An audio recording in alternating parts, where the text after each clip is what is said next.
नमस्कार विद्यार्थी मित्रांनो, शाश्वत अकॅडमीच्या प्लॅटफॉर्मवरती आपल्या सर्वांचं स्वागत आहे. मी निलेश पवार. आजपासून आपण एक आपली सिरीज सुरू करत आहोत ज्याचं नाव आहे शाश्वत आउटलुक. अगोदर देखील हा प्रोग्राम आपला सुरू होता, परंतु त्याला परत एकदा आपण नव्या स्वरूपामध्ये सुरू करत आहोत. याच्यामध्ये एक्झॅक्टली आपण काय करणार आहोत तर प्रत्येक महिन्याच्या ज्या महत्त्वाच्या चालू घडामोडी आहेत, मग ते UPSC, MPSC, राज्यसेवेच्या परीक्षा असतील, पूर्वपरीक्षा किंवा कंबाईनची परीक्षा असेल, या सगळ्या परीक्षांच्या दृष्टीने ज्या त्या महिनाभरातल्या चालू घडामोडी आपल्यासाठी इम्पॉर्टंट असतील प्रिलिम्सच्या पर्स्पेक्टिव्हने, त्या सगळ्या आपण महिनाभरातल्या घडामोडी या सेशनमध्ये कव्हर करणार आहोत. प्रत्येक महिना संपल्यानंतर पुढच्या महिन्याच्या 5 तारखेपर्यंत हा व्हिडिओ यूट्यूब चॅनेलवरती अपलोड होणार आहे. याची PDF देखील तुम्हाला अवेलेबल होणार आहे. ती शाश्वत अकॅडमीच्या टेलिग्राम चॅनलवरती, त्याला तुम्ही जॉईन होऊ शकता. तिथे ही PDF सेशन झाल्यानंतर अपलोड केली जाईल. या सेशनमध्ये एक्झॅक्टली आपण काय करणार आहोत तर या पूर्ण महिनाभरामध्ये काही महत्त्वाच्या घडामोडी, जसे की काही आर्थिक घडामोडी असतील, राजकीय घडामोडी असतील, सामाजिक घडामोडी असतील, पर्यावरणाशी संबंधित काही घडामोडी झाल्या असतील, काही नियुक्त्या नेमणुका झाल्या असतील, व्यक्तिविशेषला घेऊन, दिनविशेषला घेऊन जे काही महत्त्वाचे मुद्दे असतील त्या महिनाभरातले ते सगळे आपण या सेशनमध्ये कव्हर करणार आहोत. ठीक आहे. प्रिलिम्सच्या पर्स्पेक्टिव्हने, पूर्वपरीक्षेच्या दृष्टीने हा आपला व्हिडिओ असणार आहे. ही सिरीज अशीच कंटिन्यू राहणार आहे, ज्याच्यामध्ये पूर्ण महिनाभराच्या चालू घडामोडी आपण कव्हर करणार आहोत. ठीक आहे. वेळ न घालवता आपल्या सेशनला सुरुवात करूया, ज्याच्यामध्ये आजच्या या सेशनमध्ये आपण महिनाभरातल्या पूर्ण महत्त्वाच्या सगळ्या घडामोडी आपण डिस्कस करणार आहोत. ठीक आहे. पहिली इम्पॉर्टंट आपल्यासाठी जी न्यूज आहे ती आहे GST रिफॉर्म्सची. GST मध्ये बघा सुधारणा करण्यात आलेल्या आहेत, GST मध्ये महत्त्वाचे बदल करण्यात आलेले आहेत. महिनाभरातली ही एक महत्त्वाची न्यूज आहे, त्यामुळे त्याच्यापासून आपण सुरुवात करत आहोत. ठीक आहे. सप्टेंबर महिन्याच्या पहिल्या काही दिवसांमध्येच याच्याबद्दलचा निर्णय घेण्यात आला आणि 22 सप्टेंबरपासून या सुधारणा हे बदल लागू होणार आहे. ठीक आहे. तर हा निर्णय कधी घेण्यात आला? 56वी जी GST काउन्सिलची मीटिंग झालेली होती. ठीक आहे. हा आकडा लक्षात ठेवा, ही स्टॅटिस्टिक्स लक्षात ठेवा. 56वी GST काउन्सिलची परिषद होती, त्याच्यामध्ये हा निर्णय घेण्यात आला होता, ज्याला GST 2.0 म्हणून ओळखलं जातं, GST सुधारणा म्हणून ओळखले जातात. याच्या अंतर्गत एक्झॅक्टली काय केले ते तर आपण बघणार आहोतच. पहिला महत्त्वाचा मुद्दा आहे की 22 सप्टेंबर 2025 पासून हे सगळे बदल, या सगळ्या सुधारणा लागू होणार आहेत. सुधारणा काय केलेल्या आहेत? अगोदर आपल्याला माहिती आहे GST मध्ये टॅक्सचे 4 स्लॅब होते. त्याच्यामध्ये 4 वेगवेगळे स्लॅब टॅक्सचे ठेवण्यात आले होते. 5%, 12%, 18% आणि 28% असे टॅक्सचे 4 स्लॅब होते आतापर्यंत, परंतु आता त्याच्यामध्ये बदल करण्यात आलेला आहे. इथून पुढे 2च स्लॅबची सिस्टीम त्याच्यामध्ये असणार आहे, फक्त 5% आणि 12%. आणखी एक स्पेशल टॅक्सचा स्लॅब याच्यामध्ये इंट्रोड्यूस करण्यात आलेला आहे, तो कोणता आहे त्याच्याबद्दल पण माहिती घेऊया. ठीक आहे. तर केलंय काय सध्या तर 12% आणि 28% हे जे 2 टॅक्सचे स्लॅब होते ते आता रद्द करण्यात आलेले आहेत आणि 5% आणि 18% हे 2च टॅक्सचे स्लॅब तिथं सध्या इथून पुढे अस्तित्वात असणार आहे. ठीक आहे. आणि याच्या व्यतिरिक्त एक स्पेशल टॅक्सचा स्लॅब आणलेला आहे, स्पेशल टॅक्स आणलेला आहे तिथं, ज्याला सिन गुड्स म्हणलं जातं. सिन गुड्स म्हणजे चुकीच्या काही सवयी, बॅड हॅबिट्स ज्याला आपण म्हणतो, की मग स्मोकिंग असेल, बाकी गोष्टी असतील, व्यसन ज्याला आपण म्हणतो मराठीमध्ये, तर त्याची संबंधित मग तंबाखू, पान मसाला यासारख्या वस्तू असतील किंवा काही लक्झरी वस्तू असतील, याच्यावरती स्पेशल टॅक्स असणार आहे 40%चा. सिन गुड्स त्याला हा शब्द वापरण्यात आलेला आहे. ठीक आहे, सरकारच्याच बाजूने, आणि स्पेशल टॅक्स त्याला संबोधण्यात आलेले 40%चा. ठीक आहे. तर हे बदल असणार आहेत आणि हे बदल कधीपासून लागू होणार आहेत? 22 सप्टेंबर पासून, म्हणजे ते ऑलरेडी आपल्याकडे लागू झालेले आहेत. आता याच्या बाबतीमध्ये बघा, सामान्य नागरिकांना बराच याचा फायदा होणार आहे असं देखील याच्यामध्ये सांगितलं जात आहे. ज्या डेली दररोजच्या वापरातल्या ज्या वस्तू आहेत, मग ते टूथपेस्ट असेल किंवा इतर काही घरातल्या वापराच्या वस्तू असेल, तेल असेल, या सगळ्यांवरचं GST आता कमी झालेलं आहे, कारण तो 5%च्या स्लॅबमध्ये आलेला आहे.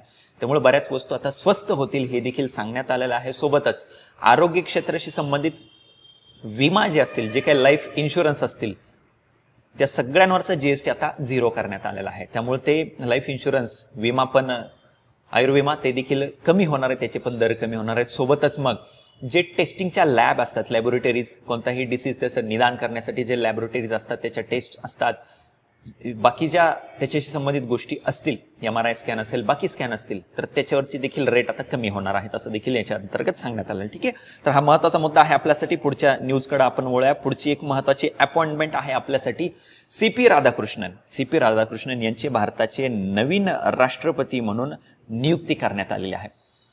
महत्त्वाच्या नेमणूक आपण कव्हर करणारच आहोत या सेशनमध्ये. ठीक आहे. तर भारताचे 15वे उपराष्ट्रपती म्हणून त्यांची नियुक्ती झालेली आहे. ठीक आहे. आकडे लक्षात ठेवा. अशा पद्धतीने आपल्याला मल्टी स्टेटमेंट जर प्रश्न विचारला तर त्याच्यामध्ये ही पहिली डिटेल तिथं विचारली जाईल. याच्यामध्ये कन्फ्युजन करण्यासाठी तुम्हाला 16 आकडा वापरतील, 17 आकडा वापरतील, 14 वापरतील, ठीक आहे, त्या पद्धतीने 15वे उपराष्ट्रपती राहिलेले आहेत. या निवडणुकीमध्ये त्यांनी बघा कोणाचा पराभव केलेला आहे तर बी सुदर्शन रेड्डी, जे माजी न्यायाधीश राहिलेले आहेत, फॉर्मर जस्टिस राहिलेले आहेत बी सुदर्शन रेड्डी, त्यांचा त्यांनी पराभव केलेला आहे. आता ते कोणाची जागा घेणार आहेत? जगदीप धनकर यांची जागा घेणार आहेत. ठीक आहे, त्यांनी कार्य अगोदर कोणकोणत्या पदाशी संबंधित केलेलं आहे, कोणकोणती पदं सांभाळलेली आहेत, हा एक महत्त्वाचा मुद्दा असतो आपल्यासाठी. राज्यसेवा आयोग इथं देखील प्रश्न विचारतं की त्यांनी नेमकं कोणकोणतं पदभार आतापर्यंत स्वीकारलेला आहे. ठीक आहे, तर त्यांनी झारखंड, तेलंगणा, पुदुच्चेरी आणि महाराष्ट्र या राज्यांचे राज्यपाल म्हणून त्यांनी काम केलेलं आहे आतापर्यंत. इथं प्रश्न आयोग विचारतं. सोबतच लोकसभेचे 2 वेळा सदस्य देखील ते राहिलेले आहेत. कोणत्या मतदारसंघातून? कोइंबतूर मतदारसंघातून. त्या मतदारसंघातून ते 2 वेळा सदस्य देखील राहिलेले आहेत लोकसभेचे. ठीक आहे, हा मुद्दा लक्षात ठेवा. लोकसभेचे सदस्य राहिलेले आहेत, राज्यसभेचे नाही. आणि उपराष्ट्रपती पद भूषवणारे तामिळनाडूतील ते तिसरे नेते आहेत. तामिळनाडूतील ते तिसरे नेते आहेत. सर्वपल्ली राधाकृष्णन, व्यंकटरमण, आर व्यंकटरमण आणि हे तिसरे आहेत CP राधाकृष्णन. असे 3 व्यक्ती आतापर्यंत आहेत तामिळनाडूमधले ज्यांनी हे उपराष्ट्रपती पद भूषवलेलं आहे. ठीक आहे, एवढ्या डिटेल्स त्यांच्याबद्दलच्या आपल्यासाठी महत्वाच्या आहेत. पुढचे आणखी एक महत्वाचे व्यक्तिविशेषी संबंधित गोष्टी आपण पहिल्यांदा डिस्कस करूया, नंतर पुरस्कार असतील आणि इतर मुद्दे त्याच्या पुढचे आपण डिस्कस करणार आहोत. ठीक आहे, एक महत्वाचे व्यक्ती, त्यांचं नुकतंच निधन झालेलं आहे. त्यांचं नाव आहे SL भैरप्पा. SL भैरप्पा असं त्यांचं नाव आहे. महत्वाचे व्यक्ती आहेत. आपल्याला राज्यसेवासारखा आयोग प्रश्न कशा पद्धतीने विचारतो की SL भैरप्पा यांचं नुकतंच निधन झालं, ते कोणत्या क्षेत्राशी संबंधित होते? एवढा प्लेन आणि सिंपल प्रश्न पण आपल्याला विचारला जातो. का? कारण मग अशी नावं आपण अभ्यास करत असताना सगळ्या कलाक्षेत्रापासून दूर राहिलेलो असतो, असं अज्युम करतोय, अपेक्षा करतोय, सगळ्या कलाक्षेत्रापासून आपण दूर राहिलेलो असतो. ठीक आहे, आणि अशी नावं आपल्या सगळ्या डे टू डे आपल्या रुटीनमध्ये येत नाहीत कुठे जनरली. त्यामुळे मग आयोग काय करतं? आयोग सोपाच प्रश्न विचारतं की SL भैरप्पा यांचं नुकतंच निधन झालं, ते कोणत्या क्षेत्राशी संबंधित होते? एवढा प्लेन अँड सिंपल प्रश्न विचारला जातो. ठीक आहे, तर ते लेखक होते, साहित्य क्षेत्राशी ते संबंधित होते. तिथं क्षेत्र देताना साहित्य क्षेत्र देतील पर्यायांमध्ये. प्रसिद्ध कन्नड लेखक होते. कन्नड भाषेमध्ये त्यांचं लिखाण बरंच फेमस आहे. दक्षिण भारतामध्ये त्यांच्या कादंबऱ्या बऱ्याच नावाजलेल्या आहेत. तर ते प्रसिद्ध कन्नड लेखक SL भैरप्पा यांचं नुकतंच निधन झालेलं आहे.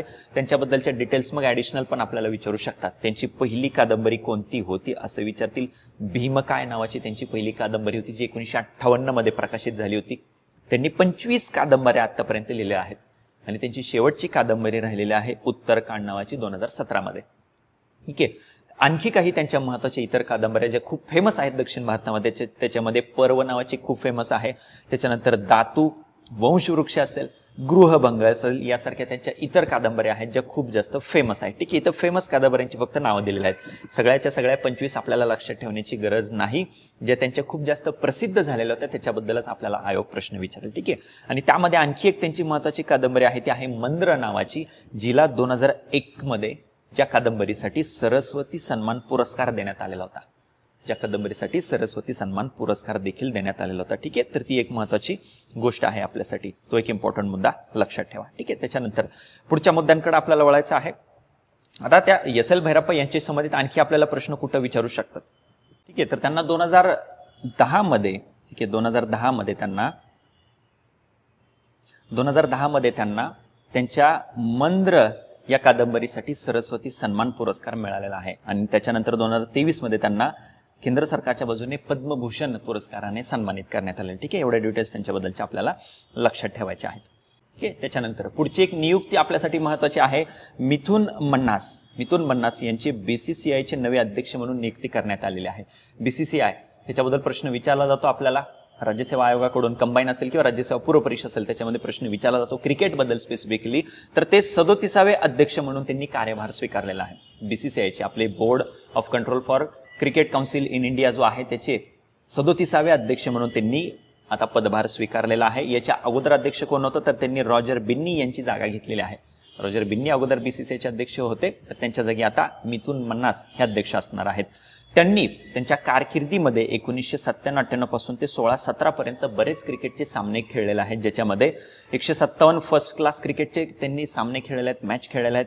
130 लिस्ट ए मधले सामने खेळलेले आहेत आणि 91 T20 सामने त्यांनी खेळलेले आहेत. ठीक आहे, या डिटेल्समध्ये फार काय आयोग जाणार नाही. ते कुठं जातील तर इथं 2007-08 त्या सीझनमध्ये दिल्लीच्या संघाला रणजी ट्रॉफी त्यांनी जिंकून देण्यामध्ये त्यांचं योगदान महत्वाचं राहिलेलं आहे. इथं प्रश्न आपल्याला विचारला जाऊ शकतो. सोबतच मग रिटायरमेंट नंतर ज्यावेळी त्यांनी 16-17 मध्ये रिटायरमेंट घेतली त्याच्यानंतर IPL मधले काही टीम्स जसं की पंजाब किंग्स असेल, रॉयल चॅलेंजर्स बेंगलोर असेल किंवा गुजरात टायटन्स असेल यासारख्या IPL टीम्सला त्यांनी प्रशिक्षक म्हणून देखील तिथे योगदान दिलेलं आहे. ठीक आहे, तर ती एक गोष्ट आपल्यासाठी महत्वाची आहे.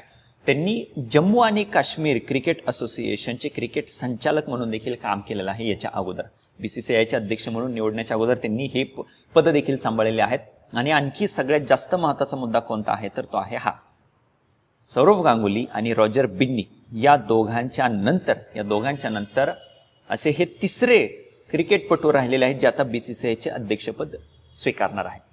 याच्या अगोदर सौरव गांगुली आणि रॉजर बिन्नी या दोघांनी अशा पद्धतीने BCCIचे अध्यक्षपद स्वीकारलेलं आहे.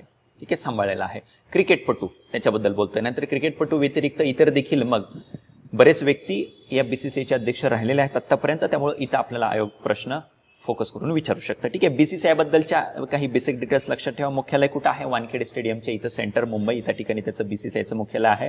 आणि सध्या त्याचे मुख्य कार्यकारी अधिकारी कोण आहेत तर हेमांग अमीन हे त्याचे मुख्य कार्यकारी अधिकारी आहेत. ठीक आहे, पुढच्या मुद्द्याकडे वळायचं आहे. देशामध्ये पहिल्या काही घडामोडी घडल्या असतील तर त्या आपण आपल्याला इथं डिस्कस करायच्या आहेत. मिझोरम मधला पहिला रेल्वे मार्ग त्या ठिकाणी सुरू करण्यात आलेला आहे. मिझोरम मधला पहिला रेल्वे मार्ग सुरू करण्यात आलेला आहे. मिझोरम मधल्या पहिल्या रेल्वे मार्गाचं उद्घाटन करण्यात आलेलं आहे. ठीक आहे, आता याचं महत्व काय आहे आपल्यासाठी ते समजून घेऊया. बैराबी सारंग असा ब्रॉडगेज तो रेल्वे मार्ग सुरू करण्यात आलेला आहे प्राईम मिनिस्टर नरेंद्र मोदी यांच्या हस्ते. याच्यामुळं काय होणार आहे की जी मिझोरमची राजधानी आहे ऐझॉल, तर त्याला पहिल्यांदाच जे आपलं नॅशनल रेल्वेचं नेटवर्क आहे, राष्ट्रीय जे रेल्वेचं नेटवर्क आहे त्याच्यासोबत जोडलं जाणार आहे. त्यामुळे त्याचं महत्व एक वेगळं असलेलं बघायला मिळतं. याच्या अंतर्गत वैशिष्ट्य जर बघितली तर बरेच बोगदे याच्या अंतर्गत तयार करण्यात आलेले आहेत, मोठे पूल तयार करण्यात आलेले आहेत, छोटे पूल काही तयार करण्यात आलेले आहेत, काही रोड ओव्हर, काही रोड अंडरपास देखील याच्या अंतर्गत त्या रेल्वे नेटवर्कला जोडणाऱ्या या रूटच्या अंतर्गत तयार करण्यात आलेला आहे. सोबतच 54% जो मार्ग आहे या रेल्वे नेटवर्कचा तो बोगदे आणि पुलांमधून जातो. याच्यामध्ये एक वैशिष्ट्य काय आहे की सैरांग जवळचा जो पूल आहे, पूल क्रमांक 144, त्याची उंची आहे 114 मीटर, जो कुतुब मिनारपेक्षा देखील उंच आहे. आणि हा भारतातला सर्वात उंच घाट रेल्वे पूल म्हणून देखील ओळखला जातो. ठीक आहे, हे पण वैशिष्ट्य त्याच्याबद्दलचं लक्षात ठेवायचं आहे. पण नॉर्थ ईस्टच्या कनेक्टिव्हिटीसाठी म्हणून, ईशान्य भारतातल्या त्या कनेक्टिव्हिटीसाठी म्हणून हा रेल्वे ट्रॅक जो आहे तो महत्वाची भूमिका आता बजावणार आहे. ठीक आहे, नंतर एक कालेश्वरम प्रकल्प चर्चेत आहे बघा गेल्या काही दिवसांपासून. कालेश्वरम प्रोजेक्ट महत्वाचा आहे. का महत्वाचा आहे? कारण तो जगातला सर्वात मोठा बहुस्तरीय उपसा सिंचन प्रकल्प आहे. World's largest lift irrigation multipurpose lift irrigation project म्हणून तो ओळखला जातो. कोणत्या नदीवरती आहे तर तो गोदावरी नदीवरती आहे. दुसरी फॅक्ट त्याच्याबद्दलची लक्षात ठेवा. आणि तिसरा मुद्दा महत्वाचा आपल्यासाठी का आहे तर याच्या अंतर्गत वेगवेगळे बंधारे तिथं बांधण्याचा समावेश करण्यात आलेला आहे. परंतु या सगळ्या प्रकल्पाच्या कामामध्ये बरेच गैरव्यवहार झाल्याची गोष्ट समोर आलेली आहे. म्हणून त्या बाबतीमध्ये एक आयोग नेमलेला आहे चौकशी करण्यासाठी, तर तो आयोग आहे PC घोष आयोग. PC घोष आयोग नेमण्यात आलेला आहे तो कालेश्वरम प्रकल्पातले जे काही गैरप्रकार झालेले आहेत त्याची चौकशी करण्यासाठी. आयोग आपल्याला कशा पद्धतीने प्रश्न विचारेल की PC घोष आयोग कशाशी संबंधित होता, मागे चर्चेत असलेला PC घोष आयोग कशाशी संबंधित होता असा प्रश्न विचारतील, किंवा कालेश्वरम प्रकल्पाबद्दल मल्टीलायनर प्रश्न विचारतील, मल्टी स्टेटमेंट प्रश्न विचारतील, त्याचं वैशिष्ट्य विचारतील की जगातला सर्वात मोठा तो लिफ्ट इरिगेशन प्रोजेक्ट आहे किंवा नाही. ठीक आहे, त्याच्या अंतर्गत वेगवेगळे बंधारे बांधले जाणार आहेत. उपसा सिंचन लिफ्ट इरिगेशन प्रोजेक्ट आहे हा, कोणत्या राज्यामध्ये आहे असं विचारतील, तेलंगणा राज्यामध्ये आहे. ठीक आहे, या सगळ्या गोष्टी या प्रोजेक्ट बद्दलच्या लक्षात ठेवायच्या. नेक्स्ट आणखी एक धरण चर्चेत आहे. कशामुळे चर्चेत आहे ते पण आपण डिस्कस करूया. सावलकोट नावाचा धरण सध्या चर्चेत आहे. तिथला प्रोजेक्ट कोणत्या नदीवरती आहे तर तो चिनाब नदीवरती आहे. कोणत्या राज्यात? जम्मू काश्मीर या केंद्रशासित प्रदेशातील रामबन जिल्ह्यातल्या चिनाब या नदीवरती तो प्रकल्प स्थित आहे. का चर्चेत आलेला आहे आपल्याला माहिती बघा. पहलगाम इथं अटॅक झाल्यानंतर, हल्ला झाल्यानंतर भारताने जे ऑपरेशन सिंदूर लॉन्च केलं त्याचवेळी भारताने आणखी एक गोष्ट तिथं जाहीर केली होती की सिंधूचं पाणी जे आहे ते आम्ही रोखणार आहोत. आणि मग सिंधू नदी आणि तिच्या उपनद्यांवरती जे काही आपले प्रकल्पांचं काम सुरू होतं त्याच्यावरती पाकिस्तानच्या बाजूने आक्षेप घेण्यात आला होता म्हणून ते आपण थांबवलेलं होतं. परंतु आता आपण त्यांच्या कोणत्याही गोष्टीला जुमानणार नाहीत म्हणून या सावलकोट धरणाचं काम, या प्रकल्पाचं काम परत एकदा आपण सुरू केलेलं आहे. म्हणून हे सावलकोट धरण सध्या चर्चेत होतं. कोणत्या नदीवरती आहे असा आयोग आपल्याला प्रश्न विचारेल, कोणत्या राज्य किंवा केंद्रशासित प्रदेशामध्ये आहे असा पण आपल्याला प्रश्न विचारू शकतात. ठीक आहे, संकल्पना कधी मांडली होती? 1984 मध्ये मांडण्यात आली होती. कारण सिंधू पाणी वाटप करार कधीचा? 1960चा आहे. जागतिक बँकेच्या मध्यस्थीने तो झालेला होता. आणि त्याच्यानंतर मग इतर त्याच्या उपनद्यांवरती, सिंधू नदीच्या उपनद्यांवरती आपले बरेच प्रकल्प तिथं नियोजित होते, परंतु आपण ते थांबवलेले होते. ठीक आहे, आता आपण पुढच्या टप्प्याकडे वळणार आहोत. अवॉर्ड्स कर, पुरस्कार, जागतिक पातळीवरचे किंवा राष्ट्रीय पातळीवरचे जे वेगवेगळे पुरस्कार जाहीर करण्यात आलेले आहेत या सप्टेंबर महिन्यामध्ये, ते सगळे आपण डिस्कस करणार आहोत. UNEP, United Nations environment programme, यांच्या बाजूने एक महत्त्वाचा पुरस्कार दिला जातो ज्याचं नाव आहे young champions of the earth award 2025. Young champions of the earth 2025 चे पुरस्कार त्यांच्या बाजूने देण्यात आलेले आहेत. या पुरस्कारामध्ये 3 वेगवेगळ्या देशातल्या व्यक्तींना, भारत, केनिया आणि युनायटेड स्टेट्स, या 3 वेगवेगळ्या देशातल्या व्यक्तींना हा young champions of the earth पुरस्कार देण्यात आलेला आहे. याच्यामध्ये भारतातले कोण आहेत? तर जिनाली मोदी, ज्या बानोफी लेदरच्या संस्थापक आहेत, त्यांना हा पुरस्कार जाहीर करण्यात आलेला आहे. केनियाच्या जोसेफ नुतिरो यांना तो पुरस्कार जाहीर करण्यात आलेला आहे. आणि युनायटेड स्टेट्सच्या नोएमी फ्लोरिया यांना हा पुरस्कार देण्यात आलेला आहे. संस्था महत्वाची संस्था आहे, संयुक्त राष्ट्राची संस्था आहे, संयुक्त राष्ट्राची विशेषीकृत संस्था आहे. त्यामुळे मग त्यांचा पुरस्कार पण महत्वाचा आहे. आणि त्याच्यामध्ये मग भारताच्या व्यक्ती आहेत ज्यांना पुरस्कार जाहीर करण्यात आलेला, त्यामुळे आणखी महत्व त्याचं जास्त आपल्यासाठी वाढतं. ठीक आहे, UNEP ची स्थापना कधी करण्यात आलेली? 1972 मध्ये करण्यात आलेली. काही स्टॅटिक पार्ट पण आपण बघणार आहे त्या न्यूज सोबत. पुरस्काराला सुरुवात कधी करण्यात आलेली? या 2017 मध्ये पुरस्काराला सुरुवात करण्यात आलेली आहे. आणि 2025 मध्ये परत एकदा पुन्हा लॉन्च करण्यात आला होता. थांबवण्यात आला होता मध्ये, परत एकदा तो रिलॉन्च त्या करण्यात आलेला होता. ठीक आहे, तर तो पुरस्कार महत्वाचा आहे, भारतातले व्यक्ती असल्यामुळे तो लक्षात ठेवायचा आहे. आणखी एक आंतरराष्ट्रीय पातळीवरचा पुरस्कार भारतातल्या नव्हे, महाराष्ट्रातल्या एका व्यक्तीला, पुण्यातल्या एका व्यक्तीला जाहीर करण्यात आलेला आहे. त्यामुळे MPC सारख्या आयोगासाठी हा महत्वाचा मुद्दा आणखी बनून जातो. इंटरनॅशनल वॉटर प्राइज असं त्याचं नाव आहे. आंतरराष्ट्रीय जल पुरस्कार 2025 जाहीर करण्यात आलेला आहे. तो पुण्यातील शास्त्रज्ञ डॉक्टर हिमांशू कुलकर्णी यांना जाहीर करण्यात आलेला आहे. ठीक आहे, आंतरराष्ट्रीय जल पुरस्कार मिळवणारे भारतीय उपखंडातील ते पहिलेच व्यक्ती ठरलेले आहेत. त्यामुळे हा मुद्दा आपल्यासाठी आणखी जास्त महत्वाचा बनून जातो. भारतीय, पूर्ण इंडियन सबकॉन्टिनेंटमध्ये अशा पद्धतीने हा पुरस्कार मिळवणारे ते पहिलेच व्यक्ती ठरलेले आहे. ठीक आहे, कोणाच्या बाजूने दिला जातो? तर अमेरिकेतील ओक्लाहोमा विद्यापीठातील वॉटर सेंटरच्या बाजूने दिला जातो. पुरस्कार लक्षात ठेवा, कोणत्या संस्थेच्या बाजूने दिला जातो. जरी आपल्याला इथं नाही प्रश्न विचारला कोणाला मिळाला, तर इथं विचारतील की हा पुरस्कार कोणत्या संस्थेच्या बाजूने दिला जातो. ठीक आहे, तसा पॅटर्न आयोगाचा राहिलेला आहे. हिमांशू कुलकर्णी नेमके कोण आहेत? तर पुणे या ठिकाणी advanced centre for water resources development and management नावाची जी संस्था आहे त्याचे ते संस्थापक आहेत, विश्वस्त आहेत आणि सचिव आहेत. वॉटर कन्झर्वेशनच्या बाबतीमध्ये ती संस्था काम करते, पाणी संवर्धनाच्या बाबतीमध्ये ती संस्था काम करते. त्यांच्या कामाचा पूर्ण आढावा घेण्यात आला आणि त्यांचं जे योगदान राहिलेलं आहे या वॉटर कन्झर्वेशनमध्ये, त्याच्यासाठी त्यांना हा आंतरराष्ट्रीय जल पुरस्कार 2025 जाहीर करण्यात आलेला आहे. ठीक आहे, नेक्स्ट न्यूज, पुढचा आणखी एक महत्वाचा पुरस्कार आहे, तो आहे बॅलन डीओर पुरस्कार. फुटबॉल मधला एक प्रतिष्ठित पुरस्कार हा मानला जातो. वैयक्तिक पातळीवरती दिला जातो, वैयक्तिक खेळाडूला दिला जातो, संघाला पूर्ण दिला जात नाही. वैयक्तिक पातळीवरचा हा सर्वात प्रतिष्ठित पुरस्कार मानला जातो फुटबॉल मधला बॅलन डीओर पुरस्कार. तर हा 2025 चा पुरस्कार जाहीर करण्यात आलेला आहे. कितवा पुरस्कार आहे? हा पुरस्कार आहे 69वा. 69th बॅलन डीओर हा अवॉर्ड देण्यात आलेला आहे. 22 सप्टेंबर 2025 रोजी पॅरिस मधल्या सोहळ्यामध्ये हा पुरस्कार जाहीर करण्यात आलेला आहे. ठीक आहे, फुटबॉल मधला सर्वात प्रतिष्ठित वैयक्तिक पुरस्कार हा मानला जातो, ज्याची सुरुवात कधी करण्यात आली होती? 1956 मध्ये. 1956 मध्ये त्याची सुरुवात करण्यात आलेली. कोणाच्या बाजूने दिला जातो? फ्रान्स फुटबॉल कडून दिला जातो. ठीक आहे, फ्रान्स फुटबॉल कडून दिला जातो. विजेते आपल्यासाठी महत्वाचे आहेत, कारण मग काही फुटबॉलपटू आपल्याला माहित असतात, जसं की मेसी, ठीक आहे, रोनाल्डो यासारखे फुटबॉलपटू आपल्याला माहित असतात. त्यामुळे आयोग काय करतो की 2025 चा बॅलन डीओर पुरस्कार कोणाला मिळाला त्याच्यामध्ये पर्यायामध्ये हे 2 नावं टाकूनच देतो. आपल्याला तेच माहित असतात, आपण त्यांना स्टिक करून येतो. तर त्यांना नाही मिळाला. ओस्मान डेम्बेल नावाचे फुटबॉलपटू आहेत, त्यांना हा पुरस्कार देण्यात आलेला आहे, मेल पुरुषांचा. आणि महिला पुरस्कार देण्यात आलेला आहे ऐताना बोनमती यांना. मेल आणि फिमेल दोन्ही अवॉर्ड लक्षात ठेवा. आतापर्यंत हा पुरस्कार सुरू केल्यापासून सगळ्यात जास्त वेळा कोणाला मिळाला आहे? तर तो लिओनेल मेसीला मिळालेला आहे. 8 वेळा आतापर्यंत हा बॅलन डीओर पुरस्कार मिळालेला आहे. मागच्या वर्षीची कामगिरी याच्यामध्ये बघितली जात असते. 2024 मध्ये त्या खेळाडूने कशी कामगिरी केलेली आहे त्याच्या आधारे 2025 मध्ये हा पुरस्कार दिला जात असतो. ठीक आहे, गतवर्षीच्या कामगिरीच्या आधारे. त्याच्यानंतर रोनाल्डोला 5 वेळा हा पुरस्कार मिळालेला आहे. सगळ्यात जास्त मेसीला मिळालेला आहे, त्याच्यानंतर रोनाल्डोला मिळाला आहे. ठीक आहे, त्याच्यानंतर हे झाले जागतिक पातळीवरचे पुरस्कार. त्याच्यानंतर राष्ट्रीय पातळीवरचे पुरस्कार आपल्यासाठी महत्त्वाचे आहेत, ज्याच्यामध्ये राष्ट्रीय चित्रपट पुरस्कार जाहीर करण्यात आलेले देण्यात आलेले आहेत. नॅशनल फिल्म अवॉर्ड असं त्याला म्हणलं जातं. ठीक आहे, 71वे हे राष्ट्रीय चित्रपट पुरस्कार आहेत. हा आकडा लक्षात ठेवा.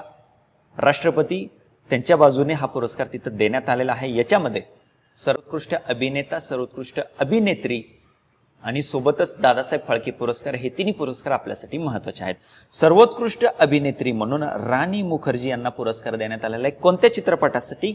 Mrs Chatterjee versus Norway. आता बघा, कंबाईन ग्रुप सी मेन्सची जी परीक्षा झाली एवढ्यात आता सप्टेंबरमध्ये, तर त्याच्यामध्ये प्रश्न विचारला होता अरिजित सिंग यांच्याबद्दल.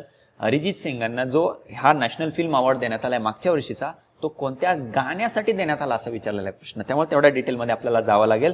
कोणाला मिळाला एवढी माहिती आपल्यासाठी आता पुरेशी नाही. तो कोणत्या चित्रपटासाठी, कोणत्या गाण्यासाठी मिळालाय ते देखील आपल्याला लक्षात ठेवावं लागेल. ठीक आहे, राणी मुखर्जी माहितीच आहेत सगळ्यांना. मिसेस चॅटर्जी वर्सेस नॉर्वे या फिल्मसाठी, या चित्रपटासाठी त्यांना पुरस्कार देण्यात आला. ठीक आहे, त्याच्यानंतर सर्वोत्कृष्ट अभिनेता, 2 अभिनेत्यांना हा पुरस्कार देण्यात आलेला आहे. पहिले आहेत शाहरुख खान, जवान चित्रपटासाठी त्यांना हा पुरस्कार देण्यात आलेला आहे. आणि दुसरे आहेत विक्रांत मेसी. 12th फेल हा मूवी तर बघितलाच असेल ऑफकोर्स सगळ्यांनी. 12th फेल स्पर्धा परीक्षेची तयारी करतो आणि 12th फेल बघितलं नाही असं होऊ शकत नाही. ठीक आहे, बघितलं नसेल तर निश्चितपणे बघा. तर या 2 अभिनेत्यांना हा सर्वोत्कृष्ट अभिनेत्याचा पुरस्कार यावर्षी देण्यात आलेला आहे. त्याच्यानंतर सर्वोत्कृष्ट हिंदी चित्रपट कथल नावाच्या चित्रपटासाठी देण्यात आलेला आहे. सर्वोत्कृष्ट हिंदी चित्रपट. सर्वोत्कृष्ट मराठी चित्रपट श्यामची आई या चित्रपटासाठी देण्यात आलेला आहे. ठीक आहे, या चित्रपटासाठी, या फिल्मसाठी देण्यात आलेला आहे. आणि दादासाहेब फाळके पुरस्कार मल्याळम ऍक्टर आहेत मोहनलाल यांचे पण चित्रपट तुम्ही बघितले असतीलच, तर त्यांना दादासाहेब फाळके पुरस्कार देण्यात आलेला आहे. ठीक आहे, एवढ्या डिटेल्स आपल्यासाठी महत्त्वाचे आहेत. त्याच्यानंतर आंतरराष्ट्रीय पातळीवरचे काही इनिशिएटिव्ह, काही उपक्रम आपण जाणून घेणार आहोत, ज्याच्यामध्ये पहिला उपक्रम आपल्यासाठी महत्त्वाचा आहे. भारत आणि जपान या 2 देशांच्या मध्ये एक जॉईंट क्रेडिट मेकॅनिझम सुरू करण्यात आलेलं आहे. आता हे नेमकं काय आहे सोप्या भाषेमध्ये आपण समजून घ्या. पॅरिस एग्रीमेंट, पॅरिस या ठिकाणी झालेली सीओपी आपल्याला माहिती आहे, सीओपी 21, सीओपी 21 2015ला पॅरिस या ठिकाणी जी झाली होती, त्याच्या अंतर्गत काय करण्यात आलं होतं, एनडीसी ठरवण्यात आले होते, नॅशनली डिटरमाइंड कॉन्ट्रीब्युशन. म्हणजे काय की प्रत्येक देशाने हरित स्थित्यंतराच्या दिशेने काही ना काही पावलं टाकायची, काही ना काही कृती करायची आहेत. नॅशनली डिटरमाइंड कॉन्ट्रीब्युशन्स, प्रत्येक देशाने स्वतःचं काहीतरी उद्दिष्ट ठेवायचं आहे. जसं भारताने उद्दिष्ट ठेवलेलं आहे की 2070 पर्यंत 0 इमिशनचं टार्गेट ठेवलेलं आहे भारताने. असे प्रत्येक देशाने काही ना काही टार्गेट ठेवलेले आहेत. हे टार्गेट अचीव्ह करत असताना काही विकसित देश काय करत आहेत की हरित प्रकल्पांमध्ये गुंतवणूक करत आहेत, ग्रीन प्रोजेक्ट्समध्ये इन्व्हेस्टमेंट करत आहेत. मग अशी जर एखाद्या देशाने गुंतवणूक केली तर त्या देशाला त्याचे क्रेडिट पॉईंट्स मिळतील. आता आपण काय करतो शॉपिंगसाठी बघा, क्रेडिट कार्ड किंवा कोणतं कार्ड वापरलं तर त्याचे आपल्याला पॉईंट्स मिळतात, रिवॉर्ड पॉईंट्स. तशीच सिस्टीम आहे, एकदम साधी सोपी. एखाद्या देशाने ग्रीन प्रोजेक्टमध्ये, हरित प्रकल्पामध्ये जर गुंतवणूक केली तर त्याला त्याचे पॉईंट्स मिळतील. म्हणजे जे उद्दिष्ट ठेवलेले आहेत या एनडीसीच्या अंतर्गत ते उद्दिष्ट साध्य करण्यामध्ये हे पॉईंट त्यांना मदत करणार आहेत. मग भारत आणि जपानने या 2 देशांनी मिळून काय केलं की जॉईंट क्रेडिट मेकॅनिझम सुरू केलं. म्हणजे काय की जपान काय करणार, जपान भारतातल्या हरित प्रकल्पांमध्ये गुंतवणूक करणार, त्याचे क्रेडिट पॉईंट्स भारताला पण मिळतील, जपानला पण मिळतील. ठीक आहे, आपल्याला प्रश्न कुठे विचारतील, पॅरिस बद्दल विचारतील. सीओपी 21 आपल्यासाठी महत्वाचे आहे, जरी त्याला कितीही वर्ष झाली असली. आता तर बघा 2025 मध्ये आपण 10 वर्ष पूर्ण झालेत या सीओपी 21ला. पॅरिस अग्रीमेंटला 10 वर्ष पूर्ण झाले आहेत, त्यामुळे मग त्याच्याशी संबंधित असे काही मुद्दे असतील तर ते महत्त्वाचे आहेतच आपल्यासाठी. त्याच्या अंतर्गत हे ठरवण्यात आलेली उद्दिष्ट खूप जास्त महत्त्वाचे आहेत. आणि मग वेगळ्या पद्धतीने प्रश्न आणखी कुठे विचारतील, एक प्रश्न झाला इथं, दुसरा प्रश्न कुठे विचारतील, भारताचं उद्दिष्ट नेमकं कधीपर्यंतचं आहे 0 कार्बन उत्सर्जनाचं. तिसरा प्रश्न कुठे विचारतील, इथं भारताने सप्टेंबर 2025 मध्ये कोणत्या देशासोबत जॉईंट क्रेडिट मेकॅनिझम सुरू केलेला आहे, असाही आपल्याला 1 लाइनर प्रश्न विचारतील. ठीक आहे, तर तो जपान सोबत आपण केलेला आहे. याच्या अंतर्गत जपान काय करणार आहे, विकसनशील देशांमध्ये लो कार्बन टेक्नॉलॉजी, कमी कार्बनचं उत्सर्जन करणारे अशी काही तंत्रज्ञान ते अंमलबजावणी करेल, त्याच्यामध्ये गुंतवणूक करेल आणि त्याचे त्यांना क्रेडिट पॉईंट्स मिळतील. भारताला पण मिळतील, जपानला पण मिळतील. ठीक आहे, तर तो करार लक्षात ठेवा 2 देशांमधला. त्याच्यानंतर आंतरराष्ट्रीय साक्षरता दिन महत्वाचा आहे. आंतरराष्ट्रीय साक्षरता दिन 8 सप्टेंबर या दिवशी तो साजरा केला जातो, इंटरनॅशनल लिटरसी डे. आता 1966 मध्ये युनेस्कोने तो घोषित केलेला होता. 1967 पासून तो साजरा करायला सुरुवात करण्यात आली. आणि या वर्षी आता महत्व काय आहे की या वर्षी 2024 पासून ते 25 पर्यंत 8 सप्टेंबर 24 पासून ते 8 सप्टेंबर 25 पर्यंत भारताने साक्षरतेच्या बाबतीमध्ये बरीच चांगली कामगिरी केलेली आहे. त्यामुळे हा दिवस महत्वाचा आहे. दिनविशेषमध्ये डायरेक्टली प्रश्न विचारला जातो. राष्ट्रीय हिंदी दिवस कधी साजरा केला जातो, आंतरराष्ट्रीय साक्षरता दिन कधी साजरा केला जातो, डायरेक्टली आपल्याला प्रिलिम्सला वन लाईनर प्रश्न विचारला जातो. तर 8 सप्टेंबर तारीख लक्षात ठेवा. 8 सप्टेंबरला आंतरराष्ट्रीय साक्षरता दिन साजरा केला जातो. या वर्षीची थीम कोणती आहे 2025ची? तर डिजिटल युगात साक्षरतेला प्रोत्साहन देणे, इनकरेजिंग लिटरसी इन डिजिटल इरा, या पद्धतीने त्याच्या अंतर्गत थीम डिसाइड करण्यात आलेली. ठीक आहे. आता 2025 मध्ये भारताने, मगाशी जे वाक्य बोललं की 2025 मध्ये भारताने साक्षरतेमध्ये चांगली कामगिरी केलेली आहे, म्हणजे काय केलेलं तर भारतातल्या बऱ्याच राज्यांनी स्वतःला फुल्ली फंक्शनली लिटरेट डिक्लेअर केलेलं आहे. भारतातल्या बऱ्याच राज्यांनी स्वतःला पूर्णतः कार्यात्मक साक्षर जाहीर केलेला आहे. त्याच्यामध्ये लेटेस्ट कोणाबद्दल न्यूज आली होती? हिमाचल प्रदेश बद्दल आली होती. हा एक वेगळा मुद्दा आहे. इथं वेगळा प्रश्न विचारतील. ठीक आहे, इथं वेगळा प्रश्न विचारतील, इथं वेगळा प्रश्न विचारतील, थीम बद्दल प्रश्न विचारतात, डायरेक्ट दिवस विचारतील. ठीक आहे, पहिला प्रश्न झाला इथं की आंतरराष्ट्रीय साक्षरता दिन कोणत्या दिवशी साजरा केला जातो. 2025च्या आंतरराष्ट्रीय साक्षरता दिनाची थीम काय होती? दुसरा प्रश्न झाला इथं. आणि तिसरा प्रश्न झाला इथं. सप्टेंबर 2000 किंवा नुकताच भारतातल्या कोणत्या राज्याने स्वतःला पूर्णतः कार्यात्मक साक्षर जाहीर केलेला आहे, फुल्ली फंक्शनली लिटरेट जाहीर केलेलं आहे? तर हिमाचल प्रदेश हे 5वं राज्य किंवा केंद्रशासित प्रदेश ठरलेलं आहे. त्याच्या अगोदर जर आपण बघितलं त्रिपुरा, मिझोरम, गोवा आणि लडाख या 4 राज्यांनी केंद्रशासित प्रदेशांनी स्वतःला फुल्ली फंक्शनली लिटरेट जाहीर केलेलं होतं. ठीक आहे, त्याच्यामध्ये हिमाचल प्रदेशचा देखील नंबर लागतो. ठीक आहे, पुढचा आणखी एक दिनविशेष आपल्याला बघायचा आहे, ते आहे राष्ट्रीय आयुर्वेद दिन. राष्ट्रीय पातळीवरचा आयुर्वेद दिन आहे हा. ठीक आहे, तर 23 सप्टेंबर या दिवशी तो सेलिब्रेट करण्यात आला. कुठं? गोवा या ठिकाणी सेलिब्रेट करण्यात आला. कोणत्या प्रोग्राममध्ये? आपल्याकडं अखिल भारतीय आयुर्वेद संस्था एक काम करते, ऑल इंडिया आयुर्वेद इन्स्टिट्यूट एक काम करते. या ठिकाणी 10वा राष्ट्रीय आयुर्वेद दिन साजरा करण्यात आला. आयुर्वेदाचं महत्व वाढत चाललेलं आहे. वर्ल्ड हेल्थ ऑर्गनायझेशनच्या बाजूने एक अहवाल पण आलेला आहे नुकताच, ज्याच्यामध्ये त्यांनी सांगितलेलं आहे की 150 पेक्षा जास्त त्यांचे सदस्य जे आहेत जागतिक आरोग्य संघटनेचे, 150 पेक्षा जास्त सदस्य हे परत एकदा आयुर्वेदाकडे वळत आहेत, परत एकदा पारंपरिक औषधोपचार पद्धतीकडे वळत आहेत. WHO तो रिपोर्ट आलेला आहे लेटेस्ट. त्यामुळे मग याचं एक वेगळं महत्व आहे. आणि भारताचं आपलं जी आयुष मिनिस्ट्री आहे, ती आयुष मिनिस्ट्री याच्यामध्ये चांगलं काम करत आहे, या आयुर्वेदाला परत एकदा मध्य ठिकाणी, केंद्र ठिकाणी आणण्यासाठी म्हणून. ठीक आहे, तर या वर्षीची थीम काय होती? लोकांसाठी आणि ग्रहासाठी Ayurveda for people and planet. ही थीम देखील लक्षात ठेवा, दिवस लक्षात ठेवा, आणि कोणत्या राज्यात साजरा करण्यात आला हा राष्ट्रीय आयुर्वेद दिन तो देखील लक्षात ठेवा. त्याच्यानंतर ऑपरेशन पोलो सप्टेंबर महिन्यामध्येच लॉन्च करण्यात आलं होतं. त्याला 77 वर्ष पूर्ण झालेले आहेत. सप्टेंबर महिन्यामधल्या सगळ्याच घडामोडी आपण कव्हर करत आहोत. ठीक आहे, ऑपरेशन पोलोला 13 सप्टेंबर 2025 मध्ये 77 वर्ष पूर्ण झालेले आहेत. ऑपरेशन पोलो आपल्याला माहिती आहे कशासाठी लॉन्च करण्यात आलं होतं? भारताला स्वातंत्र्य प्राप्ती झाल्यानंतर 3 संस्थानं भारतात विलीन होण्यासाठी तयार नव्हती, काश्मीर, जुनागड आणि हैदराबाद. त्यातला हैदराबादला भारतात समाविष्ट करण्यासाठी म्हणून ही एक लष्करी मोहीम तिथं जाहीर करण्यात आली होती, ज्याच्याने हैदराबादला भारताचा भाग बनवण्यात आला होता. काश्मीरने तर आपल्याला माहिती इन्स्ट्रुमेंट ऑफ ॲक्सेशन वरती स्वाक्षरी केलेली होती. जुनागडच्या बाबतीमध्ये पण अशाच पद्धतीने फोर्स वापरण्यात आलेला होता. ठीक आहे, तर या ऑपरेशन पोलोला सप्टेंबर महिन्यामध्ये, सप्टेंबर 2025 मध्ये 77 वर्ष पूर्ण झालेली आहे. ठीक आहे, पुढची न्यूज आपल्याला बघायची आहे. आता इथून पुढे पर्यावरणाशी संबंधित काही न्यूज सुरू होत आहेत. इंदूर सिटी बघा, स्वच्छतेच्या बाबतीमध्ये आघाडीवरती असते आणि बाकी पण स्वच्छता, शाश्वतता, सस्टेनेबिलिटीला घेऊन त्यांचा नाव कायमच चर्चेत राहिलं असतं, कायमच ते अव्वल स्थानी राहिलेलं. तर तशाच पद्धतीची एक न्यूज आलेली आहे. इंदोरला IGBCच्या बाजूने ग्रीन सिटीचं प्लॅटिनम सर्टिफिकेट देण्यात आलेलं आहे. ग्रीन सिटी प्लॅटिनम सर्टिफिकेट देण्यात आलेलं आहे इंदोर सिटीला. कुणाच्या बाजूने दिलं जातं? इंडियन ग्रीन बिल्डिंग काउन्सिलच्या बाजूने. IGBC काय आहे तर इंडियन ग्रीन बिल्डिंग काउन्सिल आहे. त्यांच्या बाजूने हे ग्रीन सिटीचं प्लॅटिनम सर्टिफिकेट त्यांना देण्यात आलेलं. वेगळे सर्टिफिकेट दिले जातात, त्यातलं प्लॅटिनम सर्टिफिकेट देण्यात आलेलं आहे. तर इंदूर सिटी कायमच एक एक्झाम्पल म्हणून काम करत आहे गेल्या काही वर्षांमध्ये बाकीच्या शहरांसाठी स्वच्छतेच्या बाबतीत असेल, शाश्वत शहरी विकासाच्या बाबतीमध्ये असेल, ते एक स्वतःचं एक्झाम्पल सेट करत आहे. ठीक आहे. तर C2 Indian green building council जे आहे आपल्याकडं, तर त्यांच्या बाजूने हे प्लॅटिनम प्रमाणपत्र त्यांना दिलेलं आहे. मध्य प्रदेशमधलं ते पहिलं शहर बनलेलं आहे ज्यांना अशा पद्धतीचं प्लॅटिनम सर्टिफिकेट मिळालेलं आहे. ठीक आहे. आणि देशातील फक्त 3 शहरांपैकी एक आहे.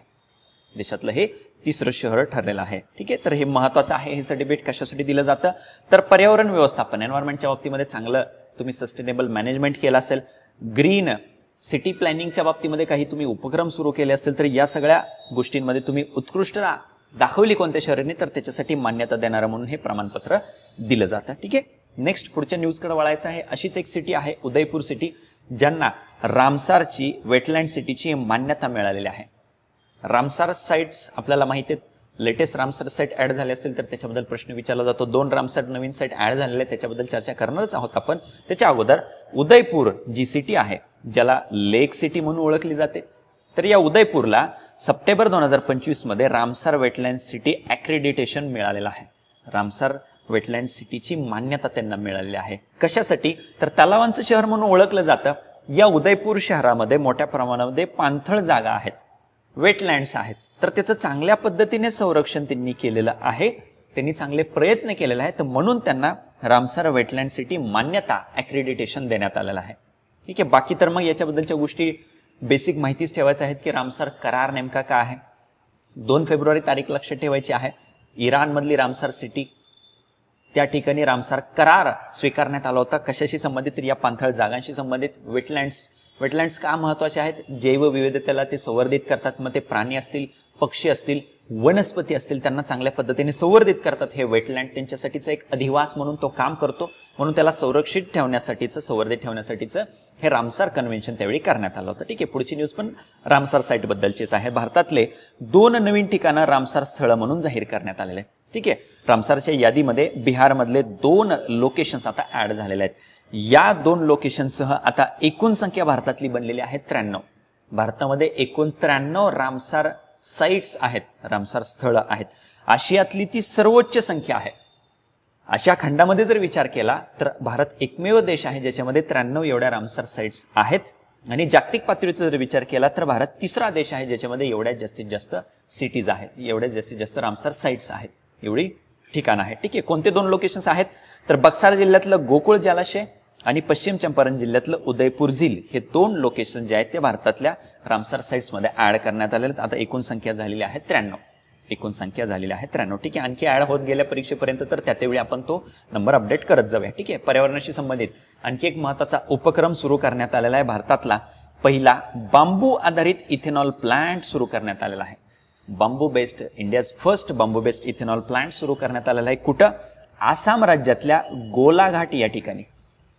लोकेशन लक्षात ठेवा, आसाम राज्यातल्या गोलाघाट या ठिकाणी भारतातला बांबू आधारित पहिला इथेनॉल प्लांट सुरू करण्यात आलेला आहे.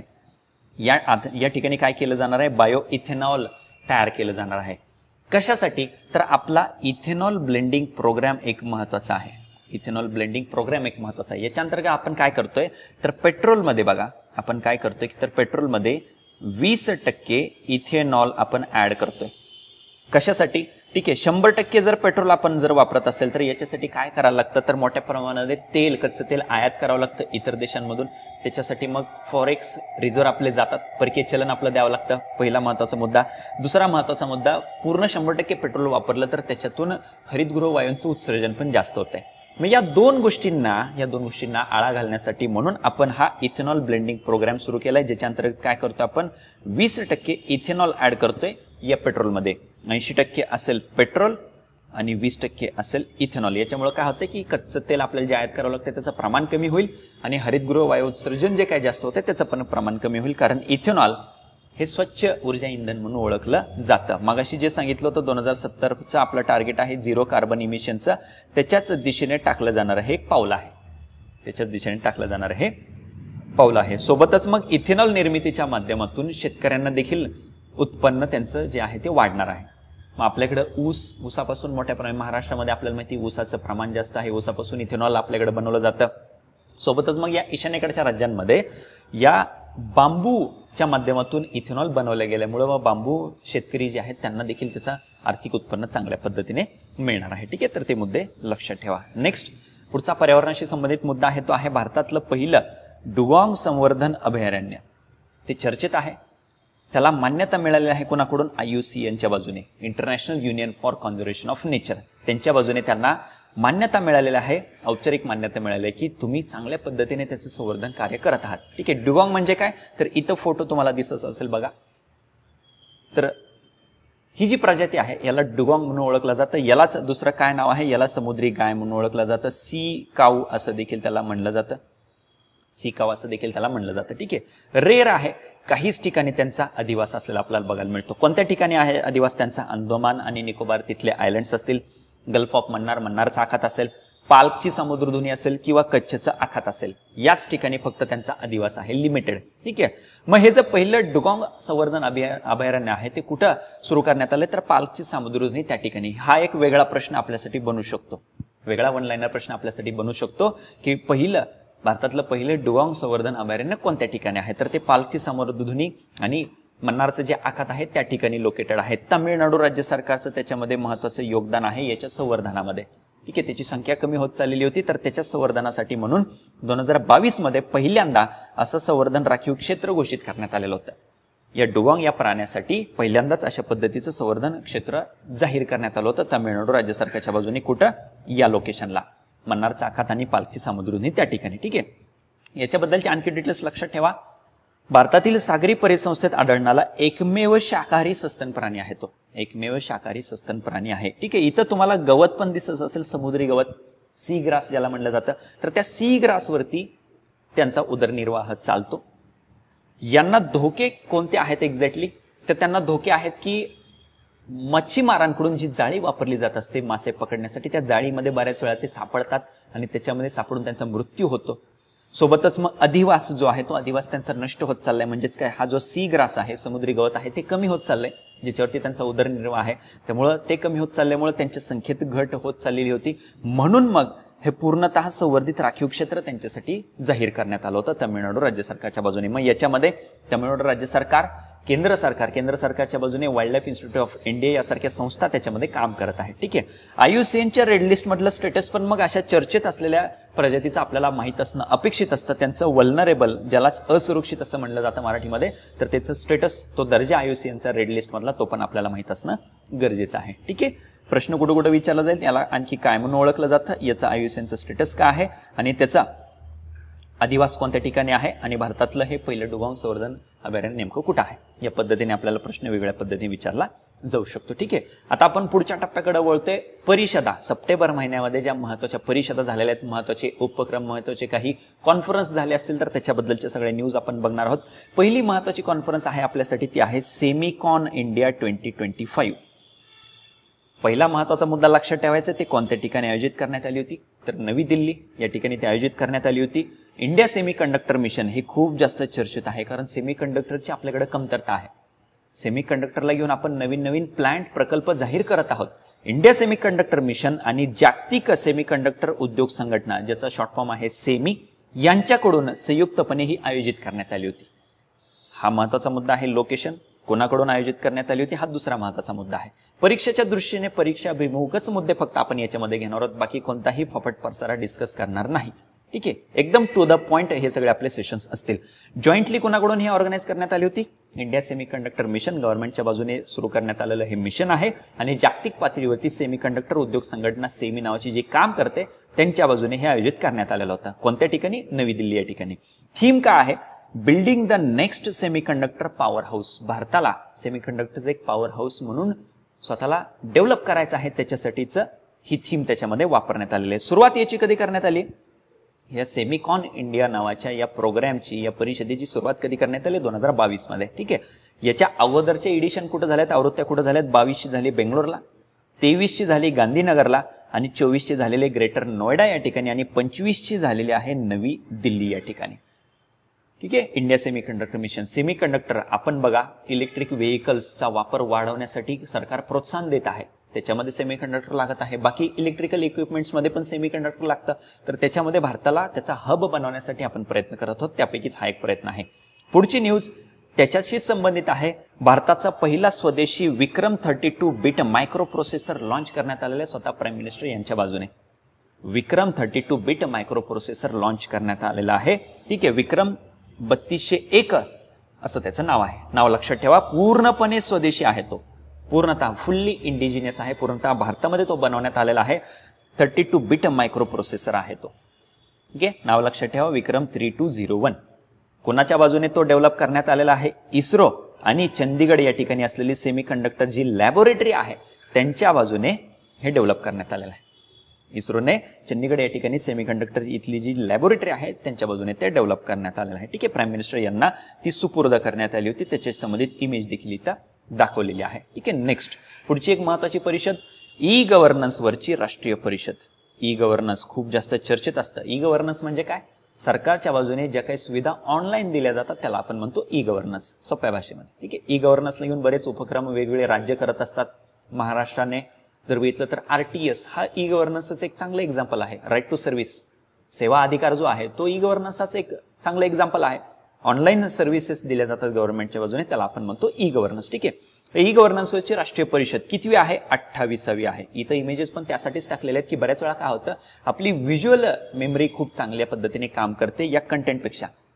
हा कंटेंट लक्षात ठेवायचाच आहे आपल्याला, परंतु असं काहीतरी फोटो ज्यावेळी आपण बघतो त्यावेळी आपल्याला लक्षात राहते की नाही 28 आकडा आपण काहीतरी बघितला होता, की ही कितवी आहे ई गव्हर्नन्सची राष्ट्रीय परिषद? ही आहे 28वी. तो आकडा लक्षात राहतो. त्याच ठिकाणी आपण तारीख बघितलेली असते, कधी ती आयोजित करण्यात आली होती. 22 ते 23 सप्टेंबर 2025. कोणत्या ठिकाणी? विशाखापट्टणम या ठिकाणी ती ऑर्गनाईज करण्यात आलेली होती. विशाखापट्टणम या ठिकाणी ही 28वी ई गव्हर्नन्सवरची राष्ट्रीय परिषद आयोजित करण्यात आली होती. तो मुद्दा पहिला लक्षात ठेवा. ठीक आहे, त्याच्यानंतर आंध्र प्रदेश सरकारच्या सहकार्याने कुणी ते ऑर्गनाईज करण्यात आली, कोणाकडून ते ऑर्गनाईज करण्यात आलेली ती प्रशासकीय सुधारणा आणि सार्वजनिक तक्रार निवारण विभाग, ज्याला DARPG म्हणलं जातं, आणि इलेक्ट्रॉनिक्स मंत्रालय जे आहे आपलं, ज्याला मेटी असं म्हणलं जातं, यांच्या बाजूने संयुक्त विद्यमाने हा कार्यक्रम, ही परिषद तिथं ऑर्गनाईज करण्यात आली होती. थीम काय होती? विकसित भारत, नागरी सेवा आणि डिजिटल परिवर्तन. विकसित भारतचं जे आपण 2047 उद्दिष्ट ठेवलेलं आहे त्याच्या दिशेने ई गव्हर्नन्सला कसं नागरिकांना सेवा देण्यासाठी कसं त्याला चांगल्या पद्धतीने वापरता येईल आणि डिजिटल ट्रान्सफॉर्मेशन कसं करता येईल, ही थीम त्याच्यामध्ये ठेवलेली आहे. ठीक आहे, 2047चं आपलं उद्दिष्ट जे आहे त्याच्या दृष्टीने तो महत्वाचा मुद्दा आहे. रँकिंग्स, क्रमवारी निर्देशांक, रिपोर्ट, अहवाल, तो सेक्शन इथून पुढे सुरू होत आहे. पहिलं महत्वाचं रँकिंग आहे ते आहे NIRF ranking, national institutional ranking framework असा त्याचा फुल फॉर्म आहे. केंद्र सरकारचं जे शिक्षण मंत्रालय आहे त्यांच्या बाजूने हे जाहीर केलं जातं. कधी सुरू करण्यात आलेलं आहे? 2015 मध्ये. याला देखील 10 वर्ष पूर्ण झालेली आहेत. हे देखील रँकिंग आपल्यासाठी मग महत्वाचं बनतं. 10 वर्ष, 20 वर्ष पूर्ण झालेल्या काही घडामोडी असतील, 5 वर्ष पूर्ण झालेली एखादी योजना असेल आणि त्यांनी चांगल्या पद्धतीने योगदान दिलं असेल तर त्या योजना पण आपल्यासाठी महत्वाच्या आहेत. ती एक योजना आहे त्याच्याबद्दल आपण चर्चा करणारच आहोत. तर NIRF रँकिंग 2025च्या जाहीर करण्यात आलेले आहेत. कोणाच्या बाजूने? शिक्षण मंत्रालय, केंद्र सरकारचं शिक्षण मंत्रालय, एज्युकेशन मिनिस्ट्रीच्या बाजूने ते जाहीर करण्यात आलेलं आहे. 5 पॅरामीटर, 5 आयाम त्यांच्या बाजूने तिथं वापरले जातात हे रँकिंग ठरवण्यासाठी. कोणकोणते? टीचिंग लर्निंग रिसोर्सेस, तिथं अध्यापन कसं दिलं जातं एक्झॅक्टली, विद्यार्थ्यांकडून कसं शिक्षण घेतलं जाते, रिसोर्सेस कसे आहेत त्या विद्यापीठामध्ये, सोबतच रिसर्च संशोधन होतंय का, ग्रॅज्युएशन आउटकम्स म्हणजे विद्यार्थ्यांना पदवी पूर्ण केल्यानंतर आउटकम त्यांचे रिझल्ट कसे येत आहेत, आउटरीच आणि इन्क्लुझिव्हिटी कशा पद्धतीने सर्वसमावेशकता त्या विद्यापीठामध्ये आहे, आणि पिअर परसेप्शन, जे विद्यार्थी आहेत तर त्यांचं परसेप्शन एक्झॅक्टली त्या विद्यापीठाच्या बाबतीतलं काय आहे हे नवीन त्याच्यामध्ये ऍड करण्यात आलेलं आहे या वर्षीपासून. तर या 5 पॅरामीटरच्या आधारे त्यांच्या बाजूने ही रँकिंग ठरवली जाते आणि मग या रँकिंगमध्ये आकडेवारी ती आपल्यासाठी महत्वाची आहे. ठीक आहे, 2025 मधली आकडेवारी ओव्हरऑल कॅटेगरीला घेऊन आपल्याला विचारतील प्रश्न, जास्तीत जास्त शक्यता इथं आहे. ओव्हरऑल कॅटेगरीमध्ये एकूण सगळ्या विद्यापीठांमध्ये टॉपला कोण राहिलेला आहे? IIT मद्रास. डायरेक्ट तो त्यांच्या स्टॅटिस्टिक्सचाच फोटो इथं टाकलेला आहे जेणेकरून आपल्याला लक्षात राहील. फोटोग्राफी मेमरी माहिती जर सांगितलं की चांगल्या पद्धतीने काम करते आपली. IIT मद्रास 2025ला टॉप राहिलेली आहे. ठीक आहे, इंजिनिअरिंग फील्डमध्ये पण ती टॉपला राहिलेली आहे. आता याचा जर विचार केला तर IIT मद्रास आतापर्यंत खूप वर्ष झालं, गेली 6 ते 7 वर्ष झालं याच्यामध्ये टॉपला राहते. IIT मद्रास गेली 6 ते 7 वर्ष झालं याच्यामध्ये टॉपला राहत आहे ती याच्याबद्दलची महत्वाची गोष्ट आहे. ठीक आहे, IIT मद्रास 24ला पण ती टॉपला होती, 25ला पण टॉप आहे. इंजिनिअरिंग मध्ये पण ती 24ला पण टॉपला होती, 25ला पण टॉपला आहे.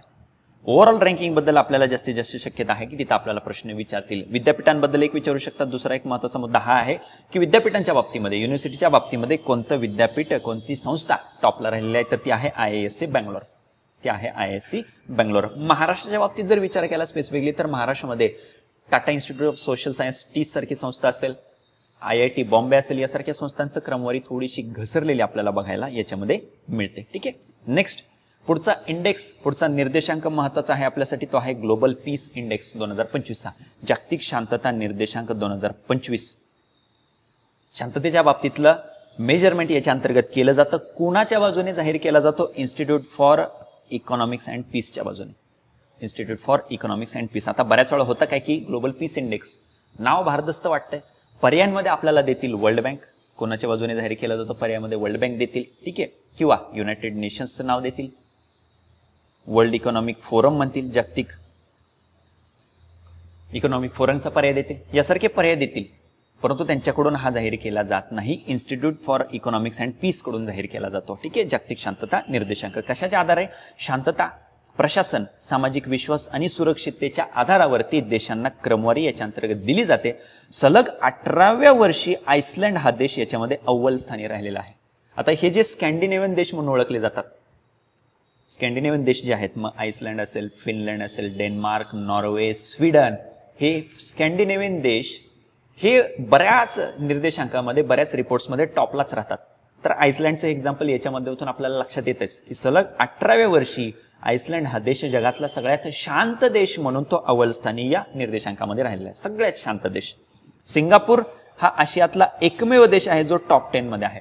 म्हणजे बघा आशियातली परिस्थिती, अस्थिर परिस्थिती आहे आशियामध्ये, आशिया खंडामध्ये आशियातला फक्त एक देश आहे टॉप 10 मध्ये, सिंगापूर. भारत कितव्या क्रमांकावरती आहे? हा महत्वाचा मुद्दा आपल्याला साठी सगळ्यात जास्त. प्रश्न कुठे विचारतील? इथे एक विचारतील, टॉपला कोणता देश राहिलेला आहे, कारण तिथल्या कंट्रीज कन्फ्युजिंग राहतात.